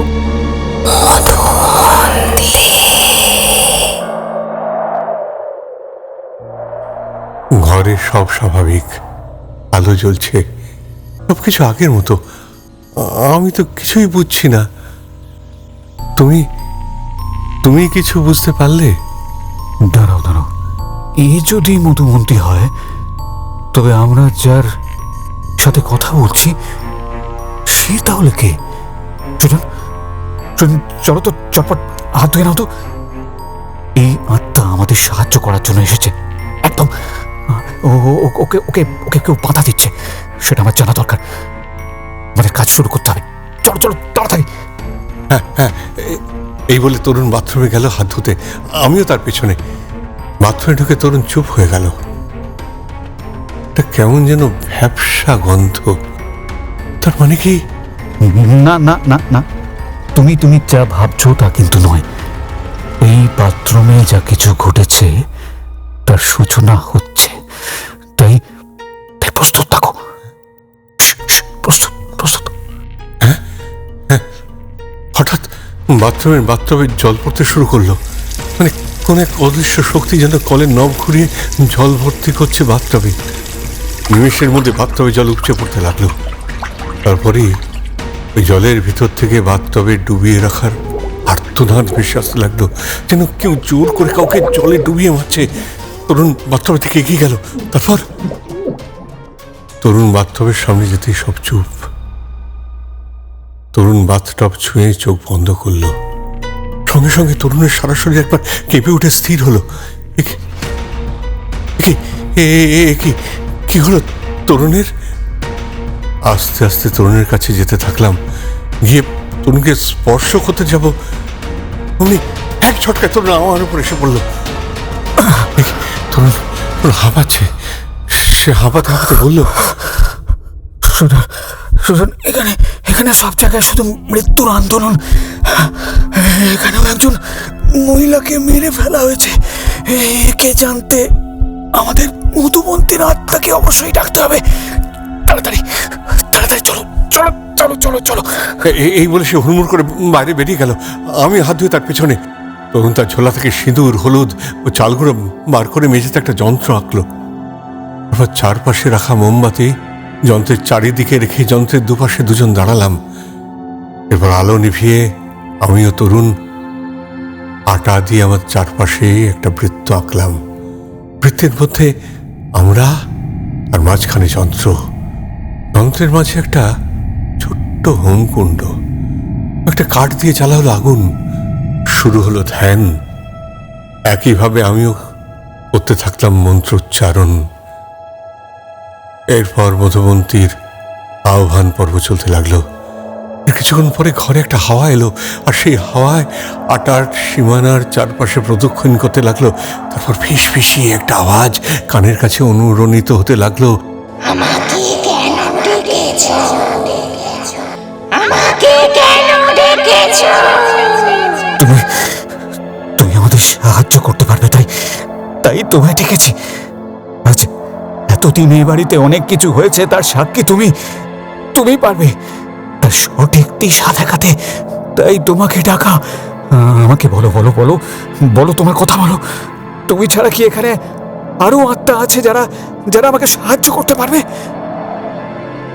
আমি তোমাকে সাহায্য করব। তুমি কি করে বুঝলে? বুঝলাম বলেই তো তোমায় আমি ডাকলাম।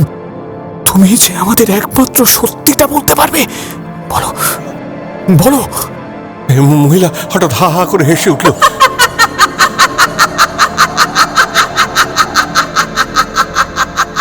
ধপ করে নেমে গেল মোমবাতি। আলোর অগ্নিশিখাকে ঘিরে আমাদের বৃত্তের পাশে দাঁড়িয়ে রয়েছে প্রায় 12 জন। হ্যাঁ, এবার হঠাৎ এটি কাঠের দণ্ড ঠোকা শব্দ এলো, তার সাথে ঘুঘুর আওয়াজ। অর্থাৎ কাঠের দণ্ডর মাথায় বাঁধা ঘুঘুর। কেউ যেন তা ঠুকতে ঠুকতে এগিয়ে আসছে আমাদের দিকে। হোমের অগ্নিশিখা যা জ্বলছিল দাউ দাউ করে, হঠাৎ ওই শব্দে আস্তে আস্তে নিভে যেতে লাগলো। হঠাৎ চারপাশে মুখ ঘুরিয়ে দেখলাম যে আত্মাগুলো এতক্ষণ বৃত্তের চারপাশে দাঁড়িয়ে ছিল, তারা ভয় পেয়ে অদৃশ্য হয়ে গেল। সামনে দাঁড়িয়ে এখন কালো আলখাল্লা পরা এক অবয়ব, যার চোখগুলো শেয়ালের মতো জ্বলছে। আটার গন্ডি হু হু করে উড়ে যেতে শুরু করলো।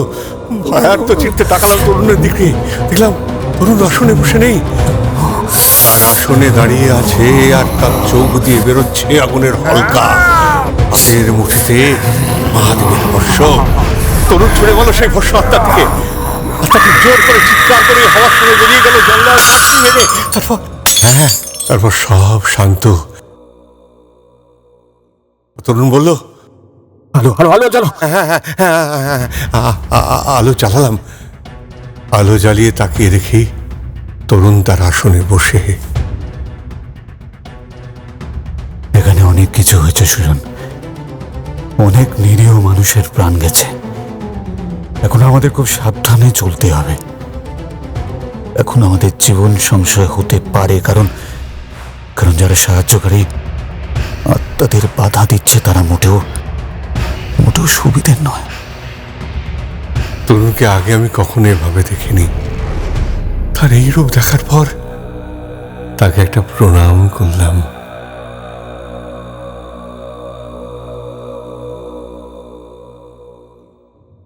হ্যাঁ, প্রণাম সেরে উঠে দেখি সমস্ত কিছু পরিষ্কার করছে তরুণ।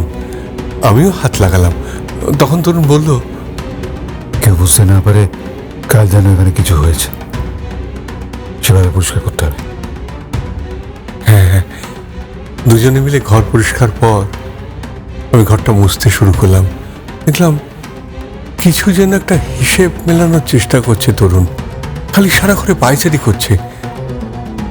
আমার মোছা শেষ হতে হতেই চাঁদ পাওয়ার মতো ভাব নিয়ে সে আমাকে বলল, তাড়াতাড়ি চলো আমার সঙ্গে। আর শোনো, ওই প্লাস্টিকটা নিয়ে নাও তো। হ্যাঁ, নিয়ে নাও। ও প্লাস্টিকটা? হ্যাঁ, এই বলে কাঁধে ঝোলাটা নিয়ে আরেকটা প্লাস্টিকের যন্ত্র পরিষ্কার করার পর তার উচ্ছিষ্টগুলো জড়ো করা হয়েছিল, সেই প্লাস্টিকটা নিয়ে তার পিছু নিতে বলল। আমি সঙ্গে সঙ্গে আমার ব্যাগ ও প্লাস্টিক নিয়ে তার পিছু নিলাম।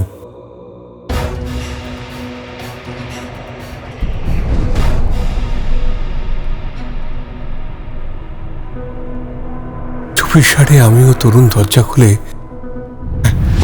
তারপর দরজা বন্ধ করার আগে আলো নেভালাম।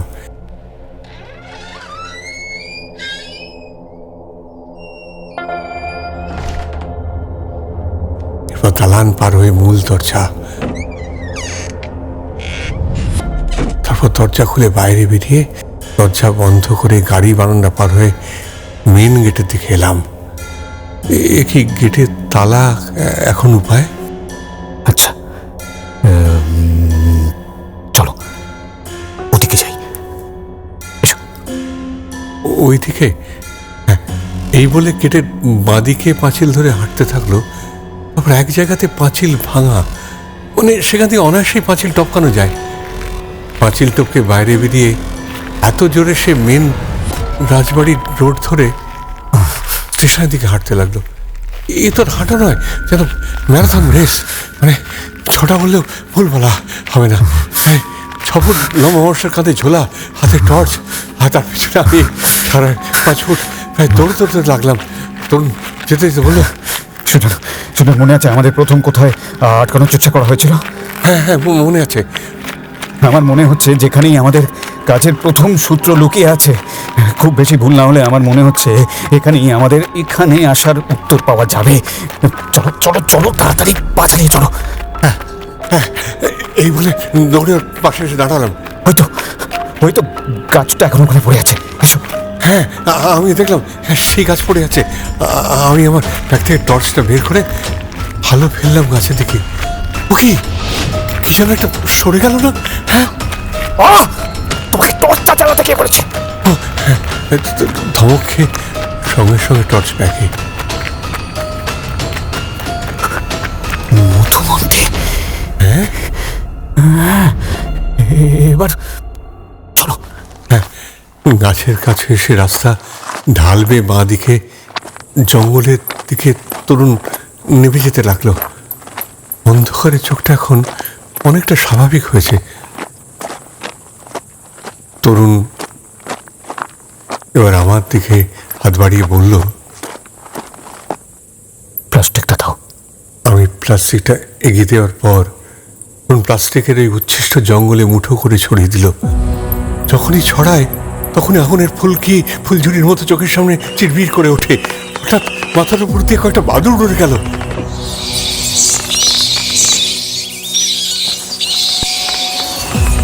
এবার প্লাস্টিকের সব ছাই শেষ। তরুণ বলল, দেখো সুজন, দেখো, এই জঙ্গলটাকে কেউ বেঁধে রেখেছে। এখানে নিশ্চয়ই একটা সূত্র পাবো, সেজন্যই আমাকে এখানে টেনে আনা হয়েছে। ওই দেখো, মধুমন্তী। হ্যাঁ, মধুমন্তী। হ্যাঁ, দেখলাম সেই ওড়না পরা মেয়েটি জঙ্গলের আরো গভীরে হেঁটে যাচ্ছে। আমরা পিছু নিলাম তার। আগে আগে সে, পিছনে আমরা। মাঝে মাঝে কুয়াশার চাদর ঘন, আবার কোথাও পাতলা, শুধু নুপুরের ধ্বনি শুনে পথ এগিয়ে চলা। এসে পৌঁছলাম জঙ্গলের ভেতরে একটা পরিষ্কার জায়গায়, যেন কেউ আগে থেকে এখানে সব পরিষ্কার করে রেখেছে।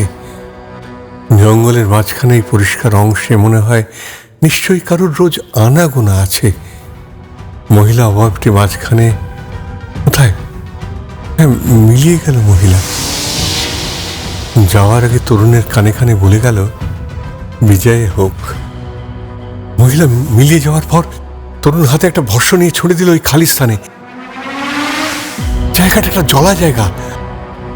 এখানেই হয়তো পোঁতা আছে মধুমন্তীর মৃতদেহ। ওং হ্রিং ক্রিং চামুণ্ডায় বিজয়, ওং হ্রিং ক্রিং চামুণ্ডায় বিজয়। মন্ত্র আওড়াতে একটা ভস্য ছুঁছে, সব যেন আলোর আভায় চিকচিক করে উঠছে।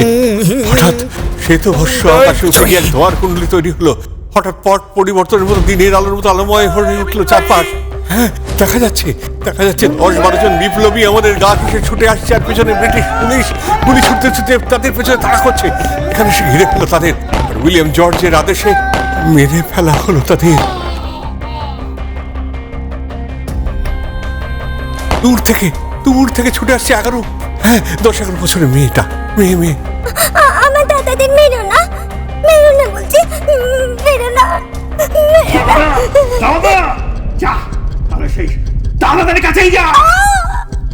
দাদা করতে করতে কাঁদতে কাঁদতে মেয়েটিও জ্ঞান হারালো। কি মর্মান্তিক দৃশ্য দেখে আমার বুক শিউরে উঠল। তরুণের দিকে চোখ যেতেই তরুণকে দেখে আশ্চর্য হলাম। এখানে এসে ধ্যানে বসে গেছে, কিছু সে দেখতে পাচ্ছে, তাই তার মুখে একটা বিকৃতি প্রকাশ পাচ্ছে। আমিও তরুণের পাশে এসে বসলাম। তাই 1 ঘন্টা পর তরুণের ধ্যান ভাঙল। সুজন, আজ এখন আমার কাছে সবকিছু পরিষ্কার। আগামীকালের জন্য আমার কিছু জিনিস লাগবে। আমি আজ রাজবাড়ি ফিরবো না। হ্যাঁ, তোমাকে জিজ্ঞেস করলে বলবে যে আমি বিশেষ কাজে বাইরে গেছি। কিছু সময় পর ফেরত আসবো। কেমন? মানে তুমি আবার আমাকে একা ফেলে যাবে? দেখো সুজন, এখনো তুমি পোক্ত নও। আজ যে মধুমন্তী আমাদের সাহায্য করেছে, সেই আমাকে আমার জিনিসগুলোর জন্য সাহায্য করবে। তুমি আমায় নিয়ে ভেবো না। আজ পর্যন্ত আমার সাথে যা যা শিখেছ তা নিশ্চয়ই তোমায় বুঝিয়ে দিতে হবে না। তবে ওই নকল মধুমন্তী আমাকে প্রশ্ন করলে আমি কি বলবো? সে আর প্রশ্ন করবে না। মানে? তরুণ হেসে আমার হাতে একটা লাল সুতো বেঁধে চলে গেল আর বলল, ওং হ্রিং নমঃ। আমি অগত রাজবাড়ির পথে, মানে মহলের পথে পা বাড়ালাম।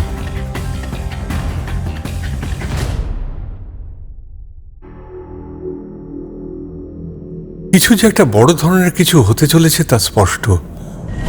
রাজবাড়ির ভাঙা পাঁচিল দিয়ে সদর দরজা ঠেলে খুলে তা বন্ধ করে খিল লাগিয়ে দালান পার হয়ে কাঠের সিঁড়ি দিয়ে পা টিপে টিপে উঠে দোতলার ঘরে এসে ঘরের দিকে এগোতে যাব, দেখি বারান্দার ঠিক মাঝখানে কে যেন দাঁড়িয়ে। দেখি আমার বুকের রক্ত হিম হয়ে গেল। মনে পড়তেই ডান হাত মুঠো করে ওই ছায়া মূর্তির দিকে তাকিয়ে বললাম, ওং হ্রিং নমঃ। ছায়ামূর্তি দুপা পিছিয়ে গেল। আবার দুপা এগিয়ে বললাম, ওং হ্রিং নমঃ। ওং মা শক্তি রূপিণী ভগবতী দেবী তর্ক বিরাজিনী মহাকালী কাওই নমঃ। আর দুটো ছায়ামূর্তি এক জায়গায় দাঁড়িয়ে একটা গর্জনের প্রকাশ হচ্ছে তাদের মধ্যে থেকে।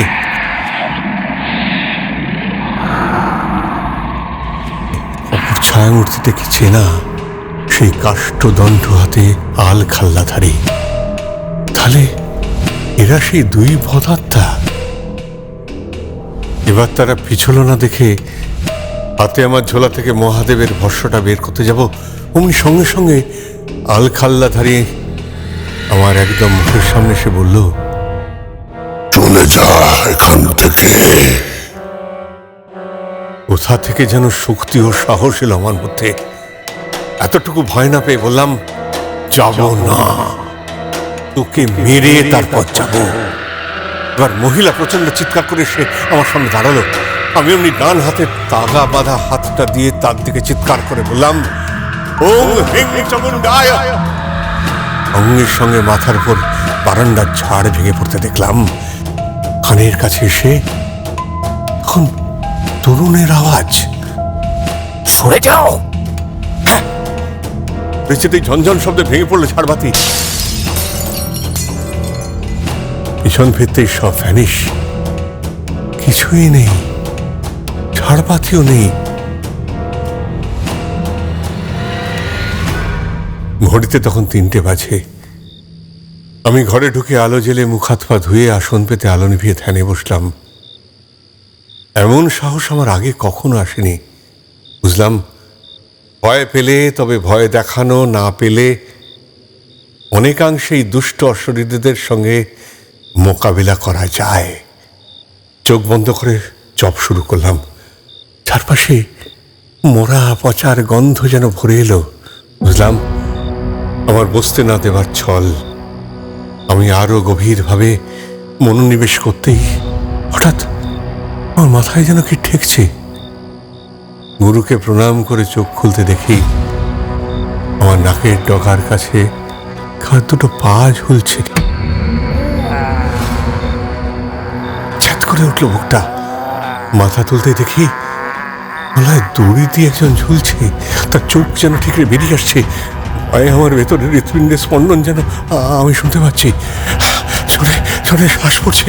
সারা ঘরে যেন একটা ঠান্ডা স্রোত বয়ে যাচ্ছে। সারা ঘরের সিলিংয়ে যেন কি 14-15টা শরীর এভাবে চলছে। আর সবাই একসঙ্গে এবার বলতে শুরু করছে,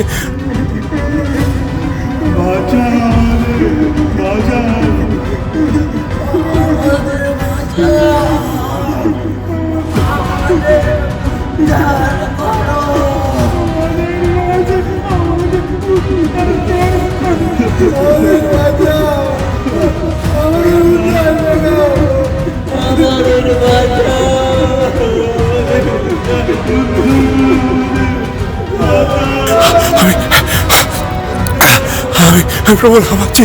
আর হঠাৎ পিছন থেকে চুলতার কে যেন জলের মধ্যে ডুবে দিল। দেখলাম মধুমন্ত্রী সে আমাদের সাথে গল্প করছে। আমি এখন বাথরুমের অনেক ভেতরের বাথরুমে ডুবে আছি। ওটার চিন্তা করছি, পাচ্ছি না, কিছুতেই পাচ্ছি না। গুরুকে স্মরণ করলাম, ঠিক করলাম স্থির হই, যদি মরতেই হয় তবে গুরুকে স্মরণ করি। হঠাৎ তরুণের মুখ আমার সামনে এনে সে বলছে, নমো ভগবতে মহাবল পরাক্রমায় ভূত প্রেত পিশাচ ছাতিনি ডাকিনি চোখিনি পুতনামালি মহামারী চক্র রাক্ষস ভৈরব বেতাল গ্রহ রাক্ষস শীতম হনু পাপন ভঞ্জন মনয় শিক্ষায় মা মায়েশ্বর রুদ্রবতরে ওম ফাইটে স্বাহা।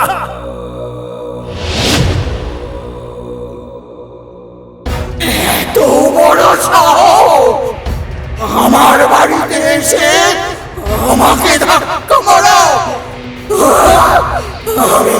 আমি শেষ করে দেব, সব শেষ করে দেব। বাঁচবি না তোরা, বাঁচবি না। আমিও প্রবল গর্জন করে বললাম, অনেক পাপ করেছিস, তোর অন্তের শুরু। এই বলে মহাকালের মন্ত্র হাতে একটু জল নিয়ে উচ্চারণ করলাম, ওং হং সঙ্গ গঙ্গ গঙ্গ খঙ্গ খঙ্গ মহাকাল ভৈরবায় নমঃ। এই বলে জল ছড়ে দিল মধুমন্তীর দিকে। তাহলে অ্যাসিড পড়লে যেমন ধোঁয়া উঠে পরিষ্কার হয়, তেমনি মধুমন্তীর অবয়ব ধোঁয়ার সাথে মিলিয়ে গেল।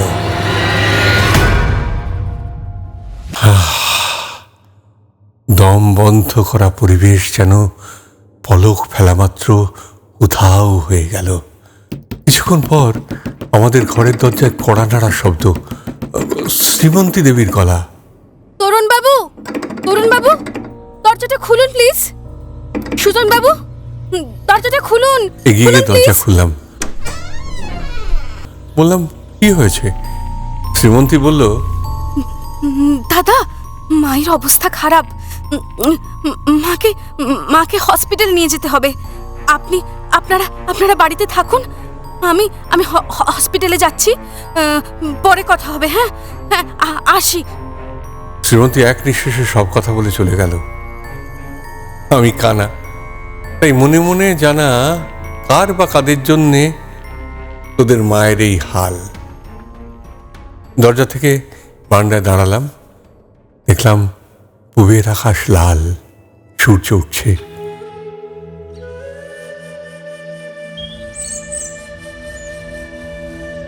সূর্য ওঠার সঙ্গে সঙ্গে যেন মনে হলো এই মহলের মাথা থেকে তার কালো মেঘের ছায়া যেন উঠে গেল।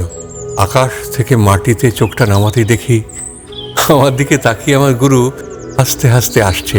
সঙ্গে সঙ্গে ওপর থেকে ছুটতে ছুটতে নিচের দিকে নেমে এলাম। মুখোমুখি হলাম দুজনে। আজ আর দূর থেকে নয়, পায়ে হাত দিয়ে প্রণাম করলাম তার। তরুণ আমাকে তুলে বুকে জড়িয়ে ধরল, চোখটা আমার জলে ভিজে এলো। এরপর বাড়ির দুই কাজের লোককে ডেকে পাঠানো হলো। লক্ষ্য করিনি তরুণের সঙ্গে এসেছে এক বৃদ্ধ ভদ্রলোক। তরুণের দিকে ইশারা করতে তরুণ বলল, চিন্তা নেই, ভালো লোক, এসো এবার আমরা আমাদের কাজ করি। বাড়ির দুই কাজের লোক বৃদ্ধ ভদ্রলোককে দেখেই চমকে উঠল ও পায়ে হাত দিয়ে প্রণাম করলো। ব্যাপারটা ঠিক আমার মাথায় ঢুকলো না। তরুণ এবার বলতে শুরু করলো, আজ আমরা যাকে মধুমন্তী বলে জানছি, তিনি আসলে এই বাড়ির মেয়ে রত্না। রত্নাবলীর খুব চেনা পরিচিত মুখ বিজয়। এই বিজয় বলে যাকে আমরা চিনি, সে অবশ্যই ভালো মানুষ। আচ্ছা সুজন, এই যে মহিলাকে দেখলে তুমি, এই যে মধুমন্তী, একে আগে কোথাও দেখেছ? না তো। ভালো করে মনে করো, এই বুড়ি, চামড়া ঝোলা, মুখ ভর্তি বলি রেখা মহিলা যদি হঠাৎ করে ইয়ং হয়ে যেত তাহলে কেমন লাগতো? হ্যাঁ হ্যাঁ, ওই ট্রেনে দেখা রত্নার মতো। ঠিক। আর এই যে ভদ্রলোক, ইনি হচ্ছেন তার দাদা সুরজলাল সিং, এবারের মালিক। সবটাই সম্পত্তির লোভ। লোভে বললে তবেই মানুষের মতিভ্রম হয়, বুঝলে? তা সুরজজি, আপনি বলবেন নাকি আমি বলবো? আপনি বলুন, আমার আর ভালো লাগছে না। বেশ, শোনো তাহলে। বিজয়বাবুকে রত্নাবলী বিয়ে করেছিল তার একটাই কারণ, যাতে সে ছোট জাতের লোকের উপর ছড়ি ঘোরাতে পারে। কিন্তু তা হলো না। বিজয়কে যতটা হালকাভাবে রত্না নিয়েছিল তা সে নয়। বিজয় ধীরে ধীরে রত্নার বিষয়ে বুঝতে বেশি দিন সময় নিল না। রত্নার খবর একদিন বিজয় সুরজবাবুকে জানান। সুরজবাবু রত্নাকে কিছুদিন লক্ষ্য রাখলেন। ব্রিটিশদের সাথে ষড়যন্ত্র করল। পুলিশে অপদার্থতার কথা শোনার পর রত্নার কথায় সায়রা বানু ও আব্বাস এখানে আসে। তারা এখানে 3 দিন থেকে সব ইনফরমেশন নিয়ে চলে যায়। ছোট বাচ্চা মধুমন্তীর খেলার সঙ্গী তখন পাটনা থেকে আসা কিছু ছাত্র। মধুমন্তী তাদের সাথে মাঠে খেলা করছিল, আর সেই সময় ঢোকে পুলিশের জিপ। আচমকা এই বাড়িতে এসে উপস্থিত হয় পুলিশ। পুলিশ থেকে ছাত্ররা ভয় পায় এবং মধুমন্তীকে নিয়ে ঘরের ভেতরে যাওয়ার উদ্যোগ করলে পুলিশ গুলি চালায় ও দুজন ছাত্র রাজবাড়ির মাঠে লুটিয়ে পড়ে। বাকিরা দৌড় দেয় ফটকের দিকে।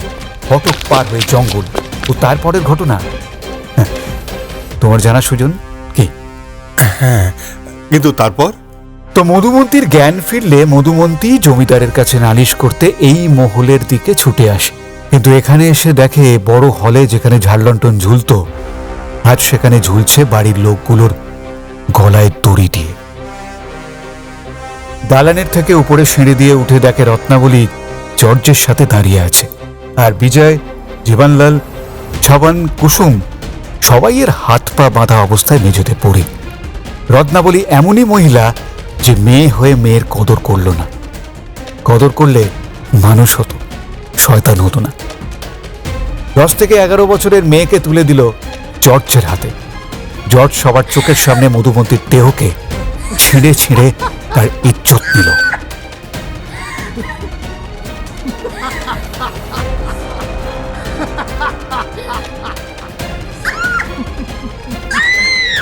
তারপর গুলি করে মেরে দিল জীবন সিং, ছবন, কুসুম, মণিমালা ও বিজয়কে।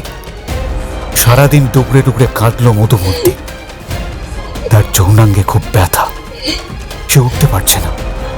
দোতলার ওই ঘরে পড়ে রইল তার নগ্ন শরীর। পাটনা থেকে সেই রাতে ফিরে এলো সুরজ সিং। বাড়ির এমন অবস্থা দেখে সে বুঝে গেল যে কে এমন করেছে। উপরে উঠে এসে মা, বাবা, ছবন, কুসুম ও ভগ্নিপতির অবস্থা দেখে তার গা গুলিয়ে উঠল। সে আর সেখানে থাকতে পারল না। না পেরে বাইরে বেরিয়ে এসে বমি করে ফেলল। তখনই তার কানে গেল মধুমন্তীর আওয়াজ। সুরজ আবার ঘরে ঢুকে গিয়ে দেখল কান্নার আওয়াজ কোথা থেকে আসছে। তারপর বাথরুম থেকে সে পেল মধুমন্তীকে। এরপর সুরজ মধুমন্তীকে নিয়ে হসপিটালের দিকে গেল। সুরজ মধুমন্তীকে হসপিটালে ভর্তি করে তার সাঁওতাল পরগনার লোকেদের খবর দেয়। এরপর রাজবাড়ি ঘেরাও হয়, কিন্তু রত্নাবলীর কোনো খোঁজ পাওয়া যায় না। সুরজ সাঁওতালদের সাহায্যে বাবার অন্ত্যেষ্টি কাজ সমাপন করে। বিশ্বাসঘাতক বোন রত্নাবলীকে একটা প্রশ্ন করবে বলে হন্যে হয়ে খুঁজতে লাগলো। অন্যদিকে কিছুদিন থাকার পর মধুমন্তী সুস্থ হলো, কিন্তু সে যাবে কোথায়? থানায় পাঠানোর কথা বলে হসপিটাল। সেই মতো পুলিশকে খবর দেওয়া হয়। থানায় দারোগা তখন আব্বাস আলী। আব্বাস আলী মানে? এই সেই আব্বাস আলী যে সায়রা বানুর সাথে রাজবাড়িতে এসেছিল। মধুমন্তীর ভাগ্য সত্যিই খারাপ। আব্বাস আলীর হাতে পড়ে মধুমন্তী। মধুমন্তী ও আব্বাস আসে রাজবাড়ি। রাজবাড়ি তখন ফাঁকা। ডাকা হয় রত্নাবলীকে। আব্বাস আলী ততক্ষণে একা মধুমন্তীকে নিয়ে তার সাধ মিটিয়ে নিয়েছে। মধুমন্তীও অজ্ঞান হয়ে পড়ে আছে মাটিতে। রত্নাবলী গফুর মিয়ার সাথে আসে আব্বাসের কাছে। এই গফুর মিয়া একজন কালা জাদুর মাধ্যমে বহু ভয়ঙ্কর ভয়ঙ্কর কাজের সাথে যুক্ত ছিল। সে এসে এখানে সবকিছু দেখে বেশ আনন্দ পায়। কিছুক্ষণ পর মধুমন্তীর জ্ঞান ফেরে। সে শুনতে পায় রত্নাবলী তার দাদা সুরজকে পঙ্গু করে রাখার জন্য ছক কষছে, আর গফুরকে টাকা দিচ্ছে এই কাজ করার জন্য। গফুরের প্রেমের লোক সায়রা, সেও এসে উপস্থিত। গফুর ছক কেটে সুরজের ব্যবহৃত জিনিস আনতে বলে। রত্নাবলী সঙ্গে সঙ্গে তার দাদার ঘর থেকে তার দাদার ব্যবহৃত চিরুনি নিয়ে এসে দেয় তাকে। শুরু হয় নানা ক্রিয়াকলাপ। চিরুনি থেকে চুল বের করে নিয়ে চলে কালা জাদু। সূচ ঢুকিয়ে পঙ্গু করার জন্য পুতুলকে আহুতি দিতে যাওয়ার সময় মধুমন্তী তার সমস্ত শক্তি দিয়ে উঠে ছিনিয়ে নেয় পুতুল গফুরের হাত থেকে। পুতুল নিয়ে সে চলে যায় বাথরুমে। বাথরুমের দিকে ছুটে যায় রত্না। ধরো ধরো ওকে। ডাইনি, দরজা খোল, খোল বলছি, দরজা খোল। ওর জন্য আমি আমার এতদিনকার পরিশ্রম জলে দিতে দেব না, কিছুতেই না। ও খোল, দরজা খোল। এই কথা শোনা মাত্রই মধুমন্তী ওই পুতুল বাথরুমের প্যানের মধ্যে ফেলে ফ্লাশ টেনে দেয়।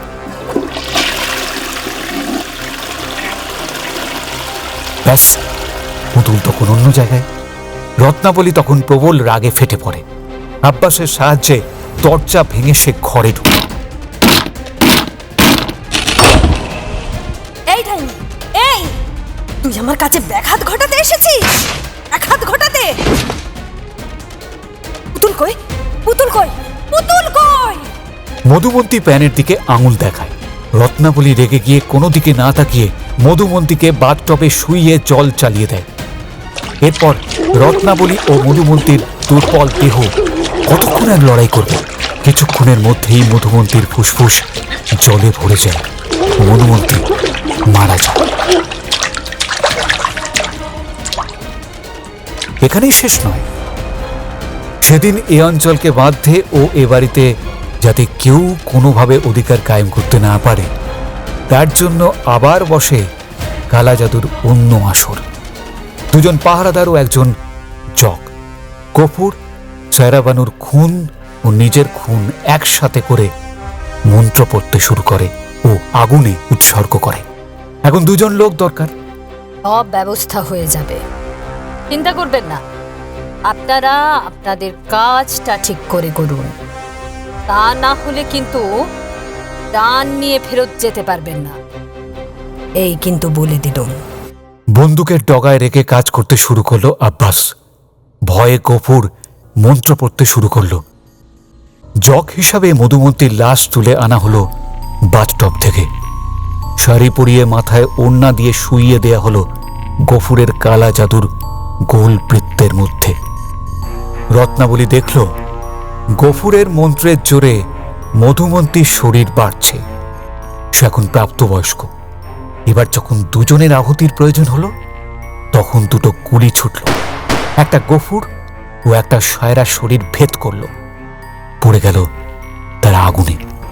সারা গায়ে আগুন লেগে তারা পুড়ে গেল। আব্বাস মধুমন্তীকে নিয়ে জঙ্গলে, যেখানে ওকে দেখেছিলাম, সেখানে পুঁতে দিল। রত্নাবলী ও আব্বাস আর এখানে আসেনি, কিন্তু বাড়ি ঠিক ছিল গফুরের জন্য। 3 বছর পর রত্নাবলী নাম চেঞ্জ করে মধুমন্তী ও আব্বাস বিজয় নাম নিয়ে দিল্লিতে ছিল। কিন্তু যে বিষবৃক্ষ নিয়ে আব্বাস সংসার পেতেছিল, তা একদিন বিষ উগড়াবে। তাই হল, গত বছর বিজয় নাম নেয়া আব্বাস হঠাৎ হৃদযন্ত্র বিকল হয়ে মারা যায়। কিভাবে? এসো, এই গফুর মধুমন্তী ও সায়রাকে উদ্ধার করি। হলঘরের মাঝে কাটা হলো শ্রীযন্ত্র। পাশে হোমের জন্য ঘি, তেল, সিদ্ধি, রক্ত, সাপের মাথা, কোকিলের ডিম, মদ, কাকের পা, পাখির পালক, আরো কত কির সঙ্গে সিঁদুর, হলুদ, চালগুঁড়ো সব দিয়ে শুরু হলো যজ্ঞ। যজ্ঞ মাঝখানে গেলে অন্ধকার করে এলো রাজবাড়ির মাথায়। এই ঘন মেঘের কুঞ্জ, ঘন মেঘের ঘন ঘটা ক্রমেই নেমে আসতে লাগলো রাজবাড়ির অন্দরে। জানলা দরজা ভেদ করে প্রবল ঝড়ের দাপট প্রবেশ করলো বাড়িতে। ওলট পালট হয়ে যেতে লাগলো সবকিছু।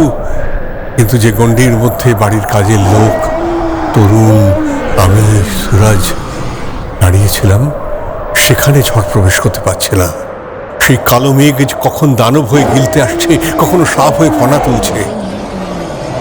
এইভাবে কিছুক্ষণ চলার পর তরুণ এক এক করে সাপের মাথা, কাকের পা, কোকিলের ডিম, মদ, রক্ত ইত্যাদি সব আগুনে দিতে এক প্রবল কান ফাটানো আর্তনাদ মাটি থেকে আকাশের দিকে উঠে এলো। এক প্রবল জোরে বাগানে একটা নারকেল গাছে পড়ল। নারকেল গাছটা ঠিক সমান্তরালভাবে গেটের দুদিকে পড়ে রইল। বাড়ির কাজের লোকদের ও সুরাজকে তরুণ বলল, ব্যাস, আর চিন্তা নেই, আর ভয় নেই সুখিয়া। রাতে আর আওয়াজ হবে না। এবার আওয়াজ হলে জানবে চোর এসেছে।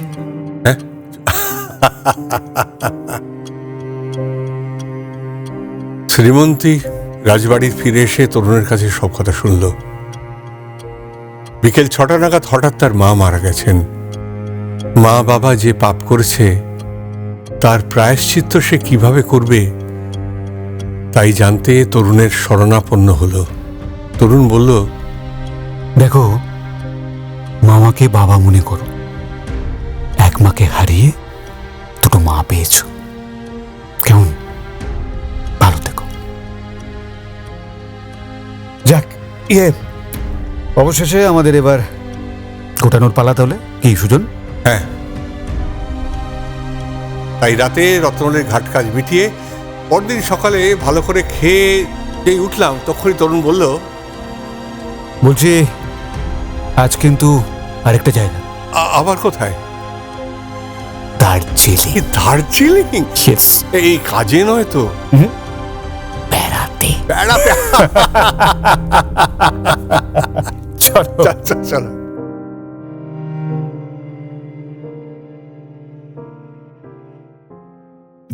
আজকের মতো গল্পের দর্পণের সময় শেষ। আগামী পর্বে নতুন গল্প নিয়ে হাজির হব আপনাদের সামনে শনিবার রাত 10টায়। ততক্ষণের জন্য একটু বিরতি।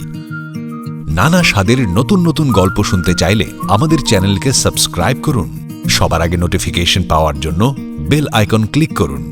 বন্ধুদের সাথে শেয়ার করুন আর অবশ্যই লাইক আর কমেন্টস দিতে কিন্তু ভুলবেন না।